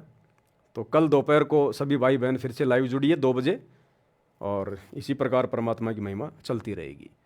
तो आज के वीडियो में केवल इतना ही। बंदी छोड़ सतगुरु रामपाल जी भगवान की जय। भाई जो गुरु वचन पे डट के